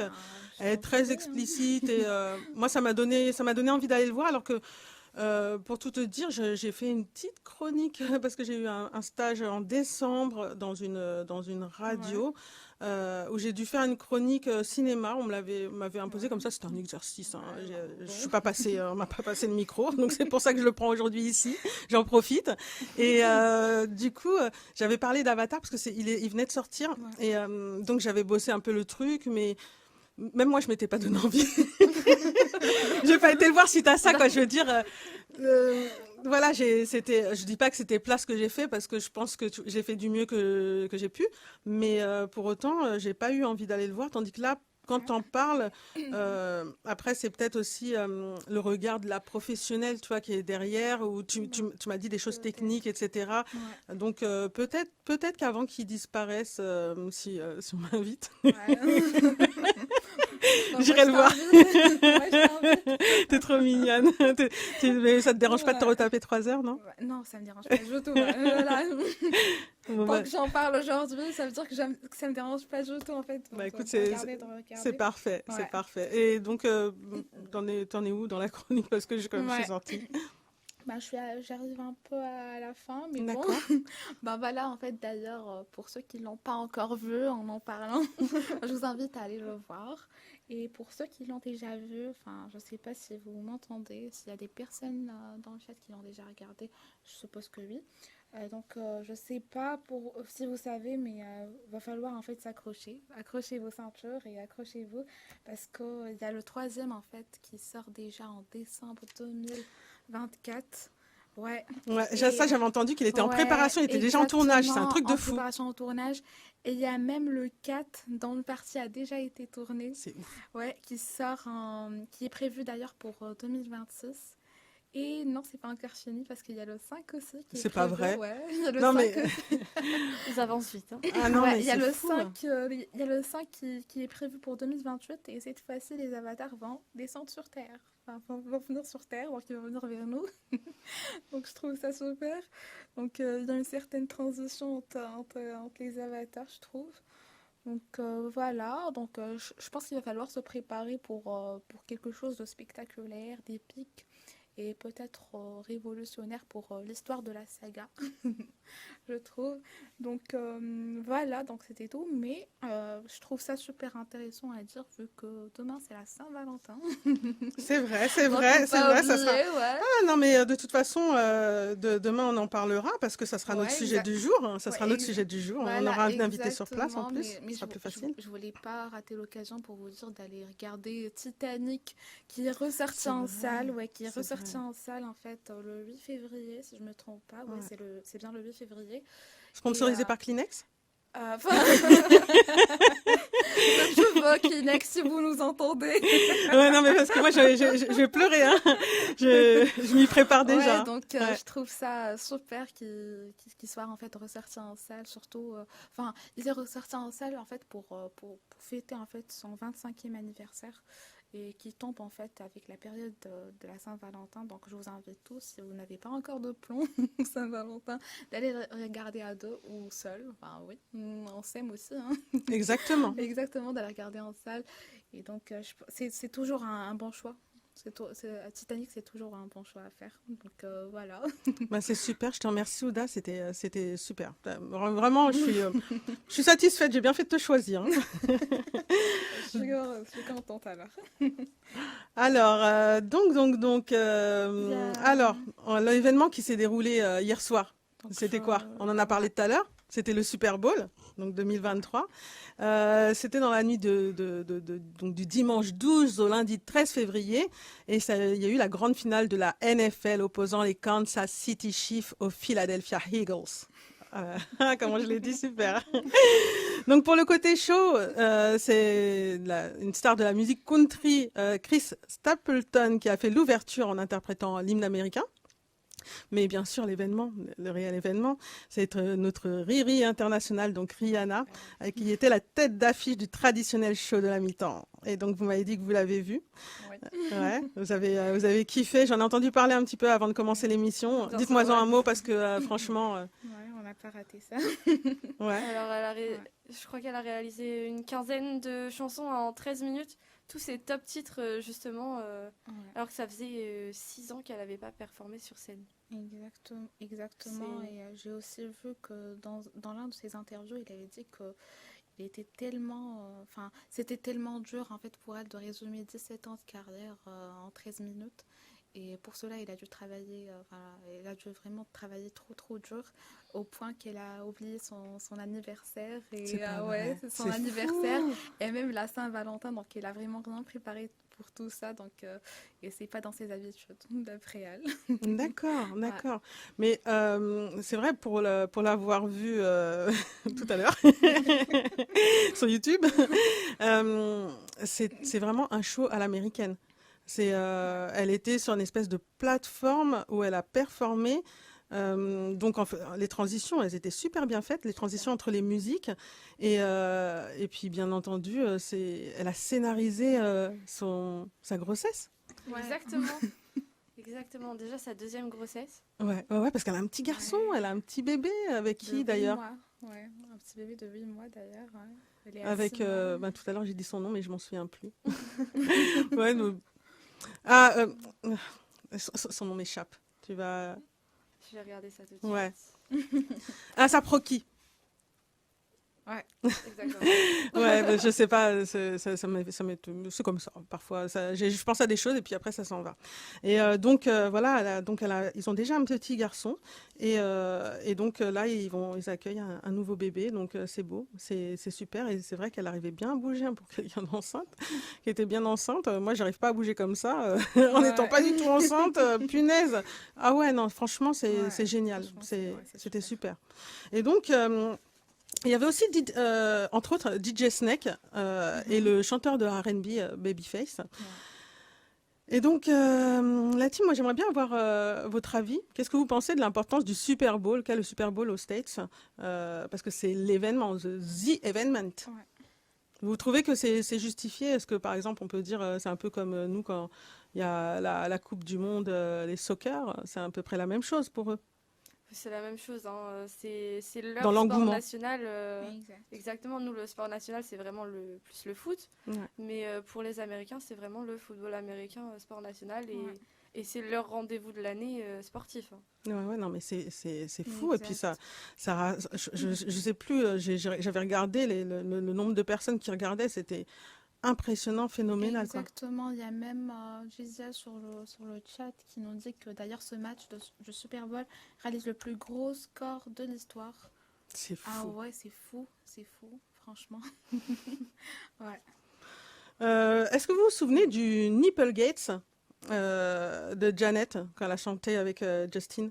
Non, ouais. vous connaissez? Non. Non. Donc c'est Justin Timberlake en fait qui à un moment, je sais pas si c'était prévu, mais malencontreusement, il lui a fait comme ça et puis on a vu son petit téton avec son petit piercing au téton et ça a créé, pour les personnes qui seraient pas au courant, c'était lors de la mi-temps de 2004 et donc Janet Jackson, excusez-moi, expose son sein devant 71 000 personnes quand même, spectateurs, et c'est devenu le scandale du Nipplegate. Et c'est à cause de Justin, donc je sais pas si c'était prévu ou pas. Qui a découvert le téton de la cadette Jackson en laissant apparaître un piercing en forme de soleil. Ça a duré genre 3/4 de seconde, hein. Mais elle l'a recouvert, elle l'a recouvert rapidement comme ça avec sa main, mais c'était déjà trop tard. C'est un incident qui a provoqué une hystérie collective, vraiment une hystérie de masse, quoi, parce que on n'a pas connu ça depuis, je sais pas, les sorcières de Salem. Bon, c'est un truc pour les vieux, hein. Donc voilà, moi c'est vrai que je regarde pas, j'ai pas regardé le Super Bowl. Par contre, je savais qu'au Grand Rex hier soir, il y avait le Super Bowl qui était qui a été diffusé. Je voulais trop y aller, mais comme c'est trop tard, ça finissait à 4h30 du matin et là il y avait du beau monde, quoi. Il y avait plein de choses de prévues. Il y avait l'ambiance. Il y avait l'ambiance. De vivre cette ambiance, même si on est en France, dans quand même je crois que c'est le cinéma le plus grand d'Europe. Exact. Ouais. Ah ouais, oui, pardon. Excuse-moi du peu. J'avais oublié que j'avais affaire à une pro. Et donc, c'est vrai que j'avais envie. J'ai un moment, parce que j'ai regardé, la place elle était à 20 €. J'étais là, j'appuie ou j'appuie pas. Je savais pas si j'allais 80 € pour VIP. Donc j'aurais préféré, hein, parce que c'est trop cher. ah mais j'avoue que si j'avais eu l'argent, j'y serais allée parce que en VIP, parce que mérite. oui, ça mérite. Après c'est une fois l'an, donc c'est pas, c'est une fois l'an. Non, c'est pas tous les ans, hein. Qu'est-ce que je dis? C'est pas tous les ans le Super Bowl. C'est à quelle fréquence? Je sais même pas. Je sais pas, d'ailleurs. Si vous savez, les viewers, n'hésitez pas à le dire. D'ailleurs, sur le chat, il y a d'autres qui disent que le show est juste fou. On regarde pour les pubs qui sont géniales le soir du Super Bowl. Et je découvre aussi des bandes d'annonces de films juste trop bien comme show. Ouais, enfin, je suis d'accord. C'est juste waouh comme show. Franchement, très bonne intervention, énorme, parce que effectivement, c'est énorme, quoi. On se dit que, c'est vrai qu'en France, on scénarise pas comme ça le show des. Même si c'est vrai, effectivement, hein, la Coupe du Monde, c'est ouf, hein, l'hystérie que ça crée. Et même moi, je me suis prise. Moi qui regarde pas le foot, j'étais dedans, quoi. Franchement, j'ai vibré comme pas possible, quoi. Et je m'y attendais pas. Je me suis dit, oula, ils m'ont eu. Comment ils ont fait? Parce que je ne regarde jamais, quoi. Et je crois que j'ai rien regardé jusqu'à la finale. Et la finale, je voulais juste regarder où ils en étaient. Je crois que je l'ai pas pris au début. Et puis ça m'a happée. Et j'étais là avec le cœur qui bat comme ça et tout. Allez. C'était ouf. Et donc bon, après. Vraiment, je dévie sur la Coupe du Monde, mais je peux comprendre l'engouement parce que quand on est pris dans je sais pas comment dire ça, mais en fait, ça vous prend, ça vous happe et ça donne vraiment envie d'y être. Et même, même moi, j'ai dit, mais il faut qu'on gagne. Genre, est-ce que j'ai couru, je veux dire, avec mon gras du bide et tout, est-ce que j'ai couru sur le terrain avec faut qu'on gagne? Et j'étais dégoûtée. Et en même temps, j'étais fière d'eux. Genre, c'est mes gosses. Wow, vous avez bien travaillé, les mecs. Mbappé, franchement. Ouais, il y avait tout le monde qui était super content durant la Coupe du Monde, d'ailleurs. Ouais. C'était super bien. Et d'ailleurs, en parlant de Coupe du Monde ou bien de Super Bowl, il y a aussi l'espace publicitaire qui joue un grand rôle. D'ailleurs, il y a Gisèle 41 qui nous dit que cette année, les espaces publicitaires étaient pour 30 secondes, en fait, ça coûtait plus de 6 millions. Ouais, c'est énorme. Ah bah, tu m'étonnes. Bah oui, forcément, avec toutes les personnes qui regardent, mais c'est juteux. C'est juteux. Ouais. Mais de fou. 30 secondes pour 6 millions, c'est waouh. C'est un truc de fou. C'est un truc de fou. S'il n'y a pas d'autres commentaires par rapport à ça, on va passer au second sujet du jour parce qu'il est super important aussi. Donc le second sujet du jour, c'est la journée de la radio. C'est la journée de la radio. Bon, je me sens forcément, étant donné que je serai une future animatrice radio, si je ne suis pas déjà un peu. Donc c'est vrai que quand j'ai vu que c'était la journée de la radio et que ça démarrait aujourd'hui, le jour de notre première émission, je me suis dit, je pense qu'il y a un lien. Je pense que je suis une élue. Donc la journée de la radio. Donc le thème de la 12e édition de la journée mondiale de la radio qui donc est célébrée aujourd'hui, donc 13 février 2023, c'est radio et paix. Ouais. C'est le thème. Il y a même un thème radio et paix. Ouda, qu'est-ce que tu pourrais m'en dire par rapport à ça, radio et paix? Pour être un peu plus carré, en fait, c'est les États membres de l'UNESCO et les Nations Unies qui ont proclamé en 2011 que la journée internationale de la radio serait le 13 février. Et tout ça, en fait, pour mettre en avant, pour donner, en fait, de la valeur à la radio, la valeur qu'elle mérite, d'ailleurs. Je pense qu'effectivement, c'est bien. Exactement. Et donc, la radio, en fait, est un outil puissant qui célèbre, d'ailleurs, l'humanité dans toute sa diversité. Et elle constitue, d'ailleurs, une plateforme pour le discours démocratique. C'est vrai. Ouais. Surtout là, on est dans une époque où il y a la guerre en Ukraine. Ouais. C'est traumatisant, quoi. C'est anxiogène, c'est horrible. Et la radio, de toute façon, elle permet de pouvoir véhiculer des messages de paix. Oui, tout à fait. Ouais. D'ailleurs, au niveau mondial, en fait, la radio, en fait, reste quand même le média le plus consommé. Et cette capacité en fait unique de toucher le public le plus large signifie en fait que la radio peut façonner l'expérience de la société d'une part dans la diversité et être en fait une arène où toutes les voix peuvent s'exprimer et être représentées à la fois et entendues. Donc les radios en fait doivent être capables de refléter et la diversité de leur public, d'une part et d'autre. Et puis aussi en fait la radio reste l'un des médias les plus fiables et les plus utilisés selon différents rapports internationaux. C'est vrai. Donc c'est énorme. C'est énorme. Et Sydney, qu'est-ce que tu en penses? Qu'est-ce que tu as à en dire? La guerre, elle peut également se traduire par le conflit et des récits médiatiques justement. Le récit peut accroître les tensions ou maintenir les conditions de la paix dans un contexte donné.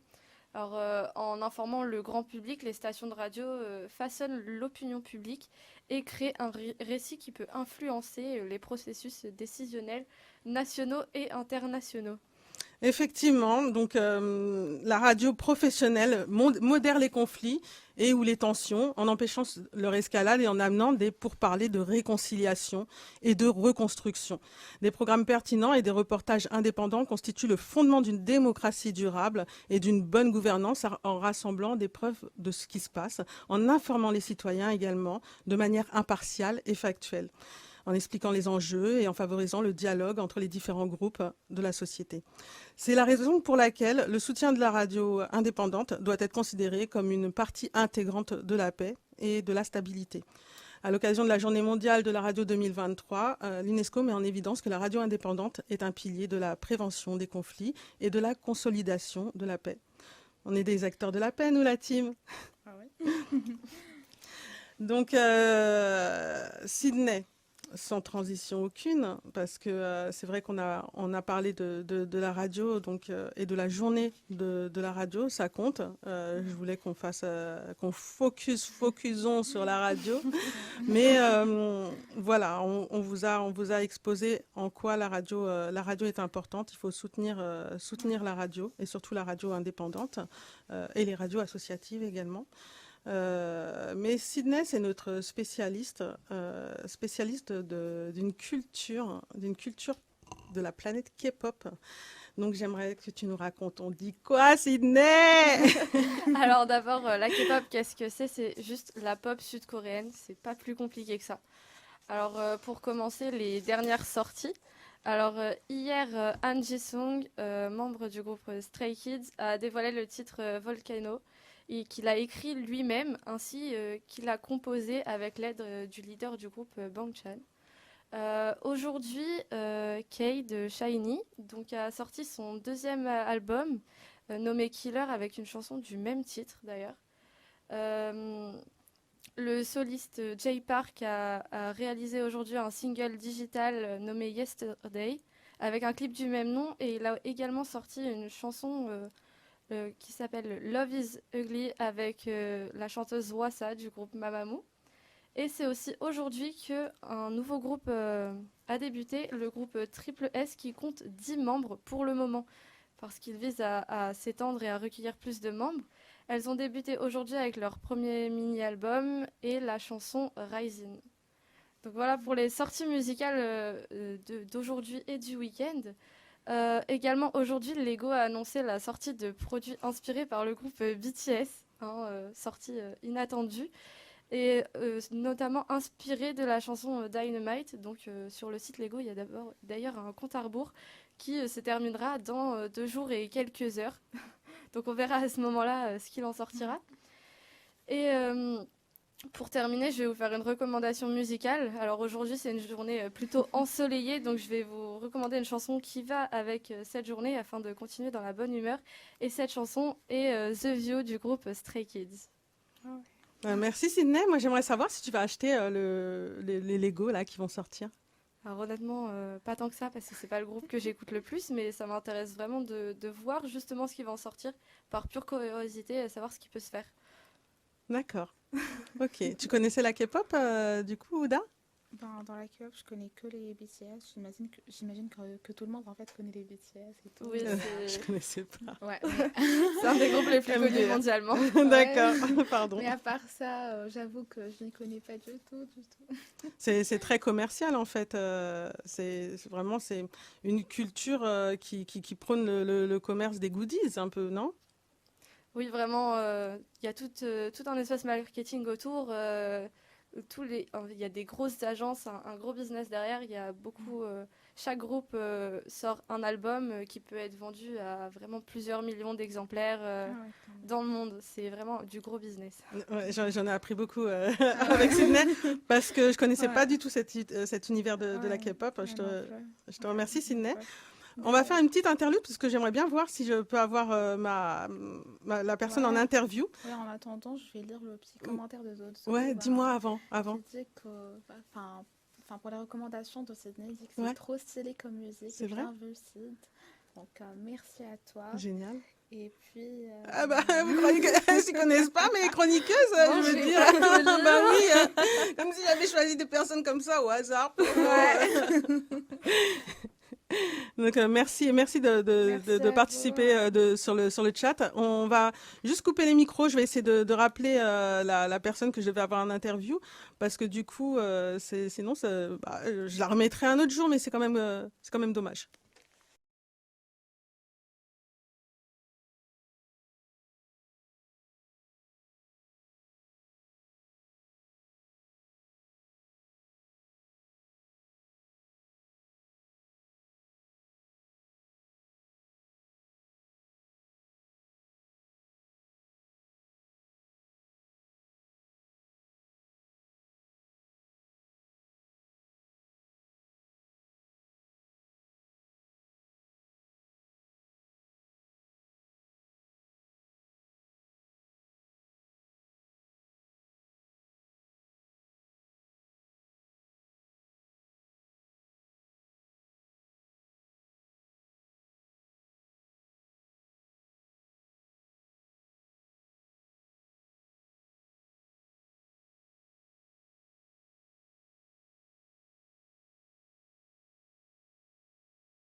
Merci d'avoir patienté. Donc, du coup, on est toujours sur notre émission Focus On sur Twitch.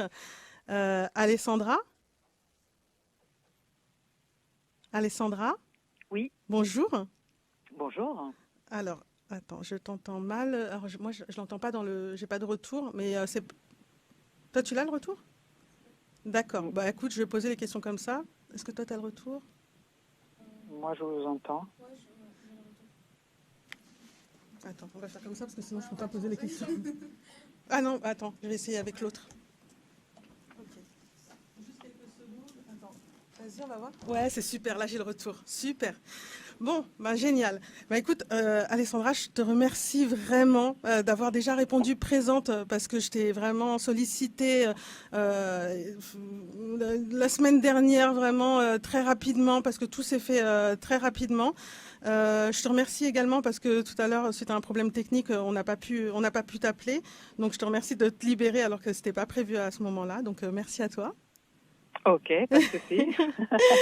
Donc, je peux te tutoyer parce que, Oui, oui, oui, voilà, bien sûr. merci. Comme on est sur Twitch, et c'est un peu les codes de Twitch, contrairement à la radio. Bien sûr. Donc là, c'est vrai que t'es en direct. On a commencé l'émission, on a quelques personnes qui réagissent, donc je les en remercie également. Je vais faire un court résumé de ce que j'ai pu glaner en te recherchant sur les réseaux. Donc, tu me reprends si c'est pas ça. Donc, t'es né le 22 juillet à Rome. Et à l'adolescence, tu es parti à Toronto, puis à Barcelone. Donc, tu parles forcément couramment l'italien, qui est ta langue maternelle, l'anglais et l'espagnol, grâce à ton parcours de vie. Et le français, ben, tant mieux, ça tombe bien, parce que sinon, on ne pourrait pas communiquer. En 2013, tu passes le diplôme du CQP animatrice radio à l'INA. Tu es passée par différentes antennes en tant que chroniqueuse et animatrice radio, donc Radio Campus, WFM, Radio LCF, qui est une antenne parisienne de Radio Chine Internationale. Puis tu utilises tes compétences linguistiques également pour travailler dans des médias étrangers. Tu deviens correspondante reporter pour RSI, donc Radio Suisse Italienne, et chroniqueuse pour Radio Capitale FM. Pour autant, tu te définis comme une Italo-parisienne. Tu as choisi de t'installer sur Paris depuis un moment. On peut dire que c'est ta ville de cœur. Donc après une première vie pro dans la finance de marché, tu as décidé de faire de ta voix un instrument professionnel en devenant animatrice radio, journaliste, puis podcasteuse. Alors Alessandra, dis-moi, je vais commencer par te demander quel a été ton déclic pour ce virage à 360 degrés et passer de la finance à la création sonore. Alors, c'est le cas de le dire, c'est un vrai virage à 360 degrés. Il n'y a pas eu un déclic, je ne me suis pas réveillée un jour J en me disant « tiens, je vais faire de la radio ». Ça a été, il y a eu plusieurs choses qui m'ont menée vers la radio. Déjà une pause professionnelle parce que le moment où c'est la crise en finance, donc c'est 2008, c'est là où je rencontre mon futur mari, père de mes enfants, bref. Donc c'est toute une nouvelle phase de ma vie qui s'ouvre. Et là, un copain à lui qui faisait du documentaire sonore me dit « Ah mais j'adore ta voix, il faudrait que tu fasses les voix pour mon doc, donc je viens t'enregistrer, tout ça ». Et puis à un moment donné, il me dit « Ah mais va voir Radio Campus, ils cherchent quelqu'un pour faire des lectures de fiction ». Donc je commence à prêter ma voix au départ et puis rapidement je me rends compte que j'ai envie de mettre du contenu dans cette voix et pas juste la prêter pour faire des lectures ou des voix off. Et donc je rejoins une association d'une ancienne de Radio France qui s'appelle Karine Fillot qui m'a tout appris au départ. Puis je collabore un peu avec Radio Campus et à un moment donné je me dis bon là il faut passer à l'étape supérieure. Et c'est comme ça que je m'inscris au CQP INA parce que j'avais des gens autour de moi qui me disaient que l'INA était très bien, qu'il y avait des super formations. Et voilà, je me dis ça va être l'occasion pour faire une formation en alternance, frapper aux portes d'une radio professionnelle pour travailler et étudier en même temps. Et donc c'est comme ça qu'est venue l'idée de faire ce diplôme d'animatrice radio à l'INA. D'accord, oui, je comprends que c'est un cheminement en fait dans ton esprit qui t'a mené à un endroit, qui t'a mené à un autre endroit, et puis finalement tu t'es dit pourquoi pas en faire mon métier en fait. Exactement. D'accord. Et au départ, j'avais pas forcément le fantasme d'être animatrice radio. Moi, le fantasme, c'était plus d'être dans le milieu de la radio, dans le milieu de la voix. Je ne savais pas encore exactement quoi. Et je dirais que le CQP de l'INA était assez complet. Donc, voilà, ne sachant pas exactement si j'allais être animatrice radio, je me suis dit que j'allais quand même apprendre pas mal de choses. Et ça a été le cas. Et donc, du coup, comment s'est passé ton parcours de formation au sein de l'INA ? Donc j'ai postulé, moi étant parisienne et voulant absolument rester à Paris aussi parce que j'avais une vie de famille, je ne pouvais pas me permettre de commencer à postuler pour les France Bleu en province ou d'autres radios. Donc ça a été assez compliqué de trouver une radio sur Paris, mais à force d'insister, d'envoyer des lettres, des courriers, des emails, l'UFM au final me répond OK. Par contre, c'était pas UFM, c'était la radio de la mer. En fait, UFM avait racheté tout un tas de fréquences sur la côte bretonne et normande et ils étaient obligés de faire du contenu pour ces radios-là. Ça pouvait pas être que de la musique comme sur UFM. Et donc c'est là où même l'INA a accepté parce qu'il y avait il y avait des chroniques, il y avait de l'écriture, il y avait du montage, il y avait du reportage. Et donc j'ai fait plein de sujets même. Pendant un an, j'ai interviewé tous les skippers du Vendée Globe, en duplex. Enfin bon, c'était cool, voilà. Je t'envie parce que moi j'ai fait mon premier stage dans une France Bleu de Radio France et on m'a pas donné le micro. Peut-être à la fin pour faire un jeu, pour me remercier. Mais c'est vrai que c'est génial ce qu'on t'a laissé faire. C'est super. Écoute, oui, c'est-à-dire que ça restait l'antenne, disons la petite sœur de UFM, mais oui, c'était quand même super chouette. Et puis cette directrice des programmes de l'époque, c'était Fanny Temam. Elle a été vraiment super parce que tout en étant très dure, elle écoutait absolument tout ce que je faisais. Donc tout ce qui passait à l'antenne, elle l'avait écouté. C'était une super école. Vraiment très très bonne école.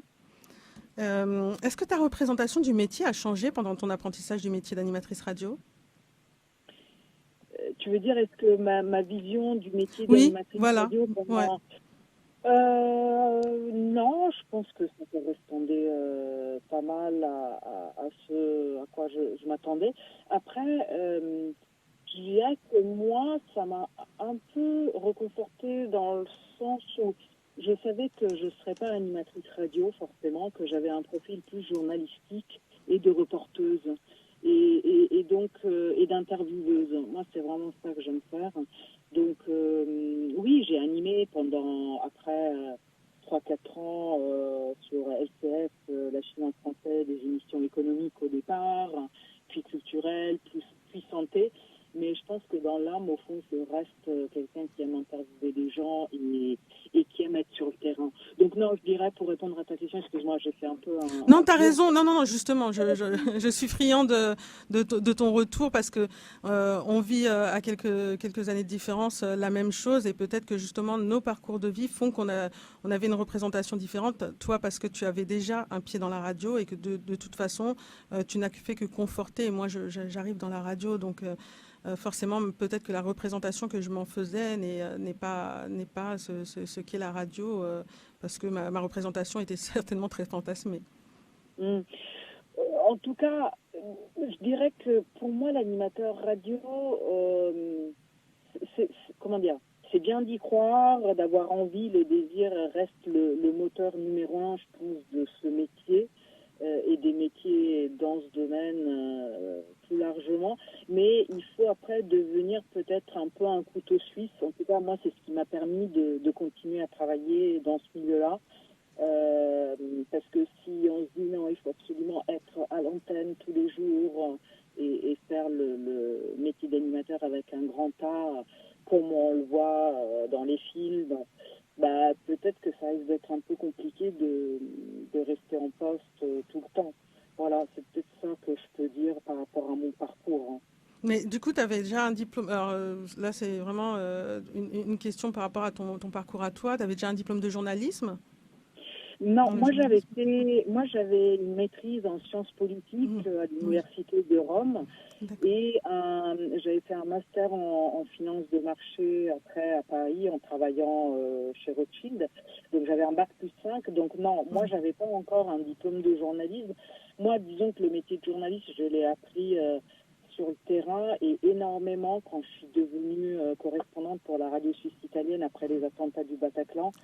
Où j'ai fait toutes les manifestations des Gilets jaunes, toutes les manifestations sur la réforme des retraites, des directs depuis divers lieux. Donc tu l'apprends en faisant. Hein, après, et après, je l'ai complété avec des modules au CFPJ. Ah oui. Voilà. Donc, ouais, ça s'apprend. Hein. Et je veux dire, et le CQP te donne quand même des bonnes bases par rapport à ça. C'est vrai qu'effectivement, le CQP est une formation très dense. Moi, à titre personnel, j'aurais souhaité que ça soit un petit peu plus long dans le temps pour que justement, j'ai des fois des notions. Après, je ne sais pas combien vous étiez dans votre promo. Chez nous, on est 16. Mais c'est vrai que peut-être soit être moins dans la promo pour pouvoir faire peut-être plus de micros. Mais c'est... cette formation, pour moi, oui, j'aurais souhaité peut-être qu'elle soit plus longue, peut-être comme une année scolaire, ou peut-être moins, peut-être 7 mois, mais c'est vrai que je me dis, oh là là, j'ai tellement de notions. Je parle certainement de plus loin que toi, hein, c'est pour ça aussi. Donc, j'ai l'impression que c'est pas inatteignable, mais j'ai eu des moments de doute. C'est pour ça qu'au début, je voulais te poser une question que je ne vais pas te poser, parce que j'allais te demander s'il y a un moment ou un autre, tu as douté. Mais c'est vrai que comme tu as commencé déjà... Oui, malgré tout. Mais alors pas pendant le CQP, mais à la fin, quand j'ai soutenu ma maquette, enfin, j'ai eu mon jury face à moi après avoir fait l'examen en envoyant la maquette et tout. Et les gens me regardaient et me disaient, mais tu veux faire ça pour vivre, tu veux gagner ta vie en faisant ça? Je dis, bah oui, sinon je ne serais pas là. Mais entre cette remarque, je ne sais plus si c'était une dame de France Musique, je ne sais plus. Et puis aussi, j'avais quelqu'un qui dirigeait à l'époque tous les France Bleu qui me disait, non mais toi, tu as un profil... trop de parisiennes, parce que j'avais fait une maquette où il y avait des reportages sur des endroits hyper branchés, un peu internationaux, tout ça. Et il m'a dit, toi, tu as un profil trop parisien pour travailler dans une France bleue. Et du coup, quand il m'avait dit que pour rentrer à Paris, c'était plus en proposant des projets, des idées d'émissions, et que c'était hyper compliqué, c'était hyper bouché. Alors là, effectivement, je me suis dit, oula, il va falloir que je trouve une autre voie qui ne sera pas la voie classique, disons, de tout le monde, en tout cas de ceux qui sont prêts à investir énormément d'énergie là-dedans. Et effectivement, voilà, ça a été une autre voie, ça a été la mienne. Oui, tu as créé ta propre voie, en fait. C'est pas forcément la voie toute tracée, parce que la plupart, même dans ma promotion, hein, il y a un peu plus, je crois qu'ils sont 7 France Bleu. Je l'étais aussi parce que mon premier stage, j'ai effectué à France Bleu. Et effectivement, c'est la voie par excellence quand on va à l'INA, parce qu'il y a des partenariats et parce que comme tu dis, hein, quand on est mobile, eh ben, il faut se déplacer. On fait des remplacements dans toute la France, mais quand on a une famille, déjà, c'est un peu plus compliqué. C'est ça, absolument. Donc voilà, moi, le doute a été plutôt par rapport à l'emplacement géographique qui faisait que j'étais obligée de rester à Paris. Après, j'ai jamais douté dans le sens où vraiment c'est quelque chose que j'adore, le média radio, la voix. Et puis surtout, moi, j'ai réussi petit à petit à trouver ce volet international dont j'avais besoin pour travailler là-dedans. C'est-à-dire travailler en plusieurs langues. Et puis c'est ton ADN, hein. Pour le coup, c'est ton ADN en fait, international. Enfin, depuis toute petite, tu as baigné dans un environnement international. Complètement. Oui, on parle en plusieurs langues. Aujourd'hui, avec mes enfants, je parle italien, donc ils sont bilingues tous les deux. Oui, bien sûr, oui. Disons que, si tu veux, pour te la faire très courte, mais on reviendra aussi sur la radio dans laquelle j'ai passé le plus de temps, la Chine en français. Moi, aujourd'hui, je réalise des podcasts de marque, essentiellement, ça c'est la partie alimentaire de mon quotidien. Et c'est vrai que du fait que je parle couramment italien, espagnol et anglais, on m'appelle souvent, c'est pour des grandes marques du luxe, ça peut être du LVMH, du Chanel, tu vois, qui travaillent beaucoup avec l'Italie et la France. Et donc là, je suis amenée à interviewer des gens toujours dans leur langue maternelle, et donc beaucoup en italien, en français et en anglais. Ouais, c'est génial, franchement, ça c'est un atout majeur, un atout majeur, et c'est vrai qu'on sait que les Français ne sont pas très bons en langue étrangère. Et, oui, mais bon, après, peut-être ce qui est attiré de ça, c'est soigner vos spécificités. C'est-à-dire, dès que tu as une expertise sur quelque chose, une particularité, un goût pour une appétence vis-à-vis de quelque chose, cultivez-le, parce que c'est ça qui va faire que vous allez faire la différence par rapport à la nana qui sort de la super école de journalisme à Lille ou, j'en sais rien, quelqu'un qui sort du Studec. Voilà, enfin, faut cultiver ses spécificités. Donc, alors pour les viewers qui nous entendent et pour moi-même, parce que je suis en plein apprentissage, c'est un conseil qui vient d'une personne qui a fait le CQP animatrice radio et qui maintenant en vit. Donc c'est super important. Déjà, c'est très bien parce que le fait d'avoir une personnalité, c'est ce qu'on nous dit. Il y a un moment même, je me suis demandé c'est quoi ma personnalité, parce que ça fait quand même se poser des questions sur soi et de l'introspection aussi. En tout cas, moi, j'ai été confrontée à ça dans cette formation. Du coup, est-ce que toi, tu as des anecdotes à nous partager ou est-ce que tu as gardé des contacts avec des personnes de ta promo? Oui, alors, j'ai gardé des contacts jusqu'au moment où j'ai travaillé dans la radio La Chine en français, parce que c'est grâce à un des professeurs du CQP, Olivier Cauchois, que j'ai pu rentrer dans cette radio. En fait, c'est lui qui m'a fait venir en me disant, écoute, je monte la grille des programmes d'une nouvelle radio, est-ce que ça t'intéresse? Et surtout, toi, venant de l'économie et de la finance, tu vas t'occuper de l'émission économique au départ. Donc moi, c'est comme ça que tout a commencé. Depuis que la radio LCF, disons, s'est arrêtée pour moi, j'ai pas forcément gardé de contact parce que c'est vrai que j'ai pas mal évolué dans le podcast, brand content, pas mal à l'international. Donc voilà, là, j'ai fait vraiment jouer des choses qui m'étaient... Brand content, excuse-moi, je t'interromps, c'est quoi? C'est natif ou c'est du podcast en fait? Non, en fait, ça veut dire, en anglais, ça veut dire marque, brand, content. Donc, c'est du podcast de marque. Donc, en fait, aujourd'hui, les marques utilisent énormément l'audio et pas uniquement la vidéo pour communiquer sur certains sujets, des sujets forcément dans lesquels la parole se libère plus facilement si c'est derrière un micro et pas derrière une caméra. Ça, on le sait tous. Et du coup, elle s'empare énormément du média voix, podcast, pour communiquer sur des sujets, que ce soit en interne ou en externe. Et moi, j'ai monté ma boîte de prod, du coup, avec laquelle je produis ces contenus-là. C'est génial, je ne savais même pas que ça existait. Je savais même pas. Tu vois, par exemple, oui, ça donne des idées, effectivement, sur les voies après qui sont possibles une fois qu'on sort de ce CQP-là. Alors, des anecdotes. Écoute, j'en ai quand même... j'ai fait 10 magnifiques voyages en Chine quand j'ai travaillé pour la radio La Chine en français. C'est pas vraiment des anecdotes, mais c'est des choses qui m'ont énormément marqué par rapport au futur de ce métier. C'est qu'en Chine, en fait, on nous a amené visiter... en fait, on était tout un groupe de journalistes qui venaient partout dans le monde. Et la Chine montrait son savoir-faire dans le métier. Ils nous amènent dans l'équivalent de notre agence française de presse qui s'appelle Xinhua. Et là, ils nous montrent une vidéo. On dirait c'était un robot, mais qui ressemblait énormément à un humain. Un humanoïde.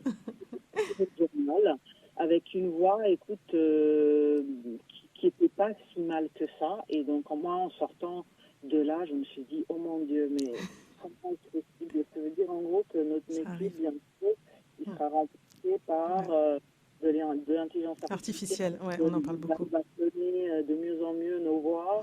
Et limite, ce gars à la caméra était pas si mal. Donc je me suis dit, ok, donc moi, non, jamais de la vie, il faut que je continue à arriver à produire des choses, à faire des choses où l'humain restera essentiel. Donc voilà, ça c'était une anecdote. Et puis l'année dernière aussi, j'ai eu une expérience de travail dans une start-up à Station F, donc une start-up qui développait une application pour faire des podcasts en distanciel et asynchrone. Ça veut dire que via une application, toi tu envoies tes questions à ton interviewé, comme on est en train de faire là, mais moi je peux lui répondre en asynchrone quand je veux. Par exemple, ce soir à minuit, j'ai un moment, hop, je m'y mets, et du coup, bon, tu perds forcément la spontanéité de la question-réponse. Mais voilà, donc moi j'espère pouvoir continuer à faire des choses qui ne sont pas forcément là-dedans. Et pour ça, je pense que tout ce qui est autour du documentaire sonore sera toujours irremplaçable par l'intelligence artificielle et les robots. De toute façon, l'intelligence artificielle ne pourra jamais créer l'émotion. Oui, effectivement, je pense qu'on est encore très, très loin de ça. Oui. Déjà qu'ils arrivent à reproduire plus ou moins la voix humaine, mais l'émotion, c'est quelque chose d'indéfinissable. Et je pense que c'est là où on a notre touche, notre touch. C'est là qu'on peut jouer, en fait. Absolument. En tout cas, pour revenir à mon parcours aujourd'hui, le podcast Brain Content, c'est une partie de mon activité. Hein. C'est pas 100% de mon activité, parce que depuis un peu plus d'1 an, j'anime des ateliers en milieu scolaire et périscolaire, hein, où j'apprends aux jeunes à faire du podcast. Donc, ça va de la prise de son à comment on rédige une interview, une chronique, jusqu'au montage. Voilà. C'est génial. Comment c'est arrivé? Est-ce qu'on t'a sollicité ou est-ce que c'est toi justement qui es allé voir, je sais pas, l'inspection académique, le rectorat ou les écoles directement ou les maisons de quartier, je ne sais pas. Oui, alors c'est un peu des deux. Au tout début, j'ai répondu à une annonce dans un centre de quartier qui cherchait justement quelqu'un pour animer des ateliers pour les collégiens l'après-midi, 1 à 2 fois par semaine. Ça a vachement matché avec la directrice du centre. Et voilà, c'est comme ça que ça en est fait. Donc ça, c'est un centre qui est dans le 3e arrondissement à Paris, où j'anime 2 ateliers, un atelier collégien, un atelier adulte. Et après, cette année, c'est moi qui suis allée voir 2 autres centres dans le 5e et dans le 13e, près de là où j'habite. Et je leur ai proposé, ça n'existe pas. Donc c'est ensemble qu'on a tout monté. Je pense qu'ils sont très friands de ça parce que c'est vrai que c'est des activités qu'on ne propose pas en général au jeune public et que finalement, le fait de communiquer et d'avoir une aisance orale, c'est génial. Et si en plus tu peux le faire au micro, apprendre justement à manier cet outil qui est la voix, moi je trouve ça super chouette. C'est génial ce que tu fais. Écoute, effectivement, c'est ça. En tout cas, certains parents, c'est dans ce but qu'ils inscrivent leurs enfants à cet atelier. Après, j'en ai un aussi, c'est des lycéens. Là, c'est plus compliqué parce que c'est plus les parents qui décident. Et donc, comment dire, il faut aussi des notions, des qualités en pédagogie. Alors moi, je les apprends en testant sur mes enfants. Non, je rigole, mais j'ai des enfants qui sont bientôt ados et c'est vrai que c'est pas mal aussi de leur faire écouter. Moi, je commence toujours mes séances avec une session d'écoute, tu vois, pour calmer un peu les esprits. Ensuite, on analyse, on en parle de ce qu'on vient d'écouter. Il faut les canaliser, quoi. Oui, même si c'est une vraie première pour des jeunes, parce qu'ils sont beaucoup vidéo et pas trop son. Donc, tu vois, quand je leur dis, allez, on va écouter un podcast sur Spotify, mais là, ils ont adoré, par exemple, Zone 51, qui a été produit par France Inter. Je ne sais pas si vous le connaissez. Non, mais je vais le marquer. C'est un podcast de fiction. C'est des extraterrestres qui débarquent en région PACA et qui n'ont pas le droit de parler avec l'accent provençal. Bref, c'est hyper drôle. Donc, Zone 51. Ouais. Super. Ok, merci. J'espère les viewers que vous avez noté Zone 51. Apparemment, faut qu'on l'écoute, comme ça on pourra en parler plus tard.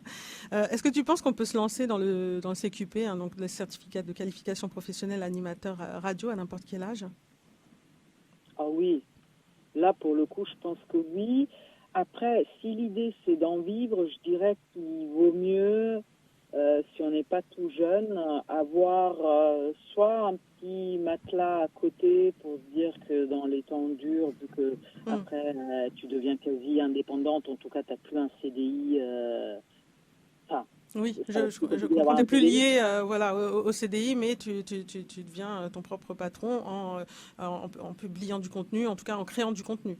Exactement. Et peut-être le conseil que je donnerais, c'est aussi ayez à l'esprit un sujet qui vous passionne, sur lequel vous avez une forme d'expertise et dont vous voulez continuer à parler. Enfin, vous avez déjà un réseau de contacts autour de ça. Peut-être que ça, c'est important si on se lance dans le CQP et qu'on n'est plus tout jeune. Voilà, peut-être. Franchement, merci Alessandra.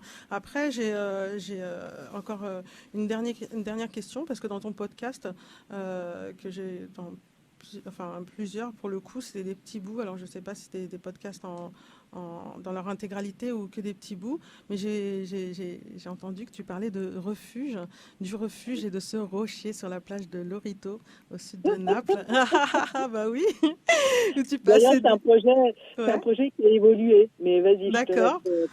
Où tu passais des heures à refaire le monde avec ta meilleure amie Maria, et là où tes parents t'organisaient des chasses au trésor mémorables, c'est parce que c'est toi qui en as fait mention. J'ai ressenti dans ton podcast que tu cherchais un alignement et un apaisement du corps et de l'esprit dans un espace bienveillant, et j'aimerais savoir si tu poursuis toujours cette quête. Oui, alors effectivement, cette idée de refuge est née du fait que aujourd'hui j'ai passé plus de temps à l'étranger que dans ma ville natale, Rome, en tout cas en Italie, et j'ai l'impression que je suis en quête permanente d'un endroit où me poser, même si finalement ça fait presque 30 ans que j'habite à Paris, donc je dirais que c'est quand même ici où je me sens bien. Mais il y a une forme de quête, ouais. Et donc je suis partie autour de cette notion de refuge. Et donc j'ai interviewé des gens autour de qu'est-ce que c'est que leur refuge à eux. Mais ça peut être à la fois physique et à la fois mental, parce qu'un souvenir aussi d'un repas avec une grand-mère qui n'est plus là aujourd'hui peut être extrêmement refuge pour certains d'entre nous. Donc, ou une musique, ou une odeur, voilà. Donc, je suis partie de cette idée, et là, elle a encore évolué, parce que j'ai rencontré une autrice de livres, et donc maintenant, on travaille ensemble. Elle a écrit un livre qui s'appelle Refuge, une poétique de l'abri, où elle fait une cartographie du refuge un peu large dans la littérature et dans l'histoire. Et donc maintenant, on est parti sur un unitaire qu'on a présenté à des grosses radios pour voir, parce qu'il y a des bourses pour avoir des aides. Donc ça, c'était fin janvier. On attend la réponse là. Et puis pourquoi pas aller toquer aux portes de France Inter, pas France Inter, pardon, France Culture, pour voilà. Beaucoup France Culture, j'adore. Un pied sur terre là-dessus, ou enfin en tout cas voilà. Je vous en dis pas plus parce que c'est pas encore fait. Là, ça serait sur vraiment une histoire de quelqu'un qui a grandi dans une grotte dans le sud d'Italie. C'est véridique. Il y avait des gens qui habitaient dans des grottes. Il a quitté, mais qui aujourd'hui est revenu dans ce village. Et voilà, donc ça fait vachement écho un peu par rapport à mon histoire. Et voilà, j'aimerais bien développer ce sujet. Oh, merci pour cette info. Et écoute, franchement, je te remercie d'avoir gentiment, vraiment très gentiment répondu présente à cette première émission Talk sur Twitch, Focus On, qui est en partenariat avec Lina. Ton parcours, il est super inspirant. Franchement, je doute pas que ça peut susciter des vocations. En tout cas, moi, ça m'a donné envie de poursuivre mes rêves.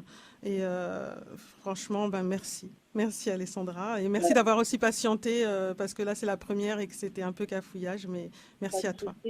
Merci à toi. Mais du coup, c'est quoi ton rêve ? Écoute... Je pense que moi, contrairement à toi, comme je t'ai dit, je partais un petit peu de loin, donc j'ai beaucoup évolué. Je pense qu'au début, je je vais pas dire que je manquais d'ambition, mais je me disais, tiens, si je travaillais à la radio et vraiment, du flux, n'importe, même du standard, je pense que même de l'accueil. Je crois que je voulais vraiment travailler à la radio. Une fois que je suis rentrée à l'INA, donc forcément ça a évolué où je me suis dit tiens maintenant ça serait chouette d'être une animatrice radio. Et quand je suis les cours et que je me suis confrontée aussi aux autres parce que j'ai une mini expérience dans une radio associative, mais même si on essaie de me débriefer, c'était pas encore complètement super pro. Donc du coup, je pensais que j'étais une super bonne animatrice radio. J'avais même envoyé des petits bouts comme ça dans des radios en pensant qu'on m'attendait les bras ouverts parce que j'étais super douée. Donc c'est ce que je pensais vraiment intimement. Et quand là, j'étais avec des personnes qui sont déjà à Radio France depuis 1 an et demi à peu près et qui sont brillants et que finalement, moi, j'étais bidon à côté. Alors là, je me suis recroquevillée dans ma coquille et je me suis dit, mais en fait, est-ce que j'y arriverai? Donc, j'ai eu beaucoup de moments de doute où je me suis dit, mais je pense, j'ai eu un peu le syndrome de l'imposteur. Je me suis dit, mais je pense pas être au bon endroit et donc ensuite, c'est vrai que quand on nous a parlé de Twitch, je me suis dit, tiens, je connaissais de nom, mais pour moi, c'était vraiment uniquement pour les jeux vidéo. Et j'ai vu que finalement, même France Culture y arrive. France Culture fait une émission Twitch. Wow. Du coup, je me suis dit, s'ils le font, je veux dire, et puis il y a des émissions talk, une émission qui s'appelle Popcorn qui marche super bien, une émission qui s'appelle Zen. Enfin bref, j'ai regardé un petit peu ce qui se faisait. Je tâtonne encore sur Twitch. Pour l'instant, je ne peux pas dire que j'ai une grande maîtrise. Donc Twitch, je me suis dit oui, c'est pas mal, c'est filmé et ça permet aussi de pouvoir m'entraîner. Donc quand j'ai fait mon premier stage à France Bleu, donc on m'a pas mis au micro, mais en même temps, c'était tellement timé, on court après des secondes. Je me suis dit, est-ce que vraiment c'est pour moi? En fait, je pensais tellement que je m'amuserais derrière. Quand j'étais plus jeune, j'écoutais Skyrock, Doc Eddie Fool, une bande de copains qui s'amusent, etc. Enfin, c'était de la radio libre. Donc moi, j'avais cette image de la radio. De la radio où on s'amuse, on est avec une bande de potes et on rigole. Et donc moi je pensais arriver là-dedans et finalement je me suis rendu compte que c'était à l'opposé de ce que je pensais et c'est pour ça que je parlais de représentation parce que ma représentation n'est pas la réalité. Je pensais que le fait de savoir parler ferait que je serais une bonne animatrice radio. Pour apprendre à parler, j'ai appris. Pour apprendre à marcher, je suis née, je ne savais pas marcher. Mais comme je ne me souviens plus. Donc moi, je pensais que de faire de la radio, c'était inné. Donc regarde d'où je partais par rapport à toi. Vraiment, je partais de très loin.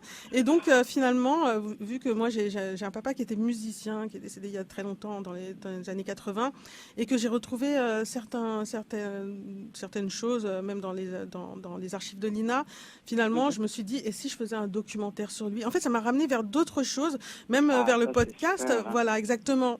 Même vers le podcast, je m'imaginais pas à ce moment, enfin au moment où j'ai commencé ma formation il y a quelques mois, me dire tiens, ça pourrait m'intéresser. Mais en fait, finalement, je me demande si plus que la radio traditionnelle, ça m'intéresserait pas plus parce que je pense que je suis créative. D'ailleurs, pour la petite histoire, si j'ai fait cette émission, c'est parce que j'avais pas vu que je voulais pas retourner dans mon ancienne radio qui était vraiment trop loin. Donc c'est une France Bleue et j'allais tous les matins en parlant de la région parisienne là-bas. Je prenais le péage. Enfin, j'ai mis de l'argent monstre et en même temps du temps aussi, beaucoup de temps.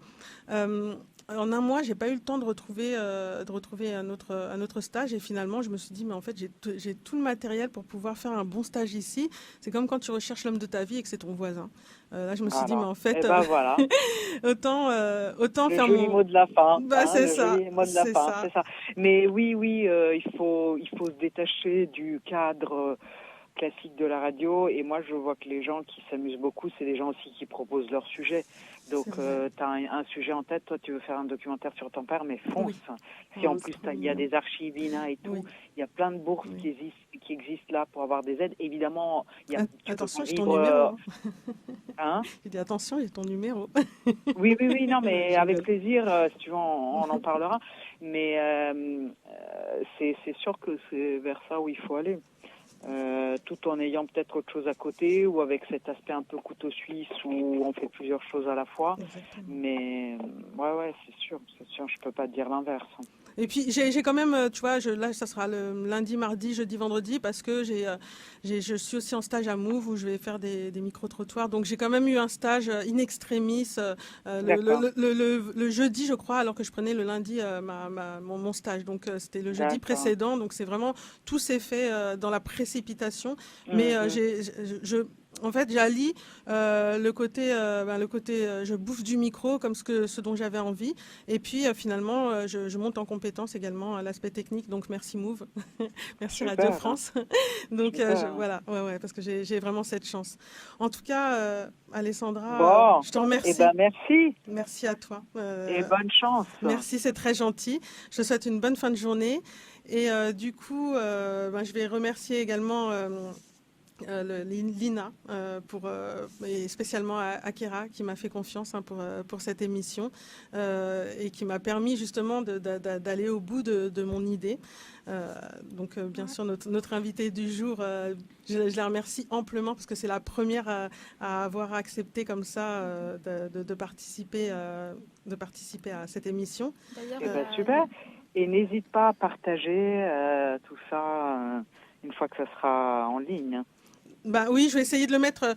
On va le mettre, si possible, en podcast sur YouTube pour que justement ça puisse apparaître et puis qu'on puisse le regarder en replay.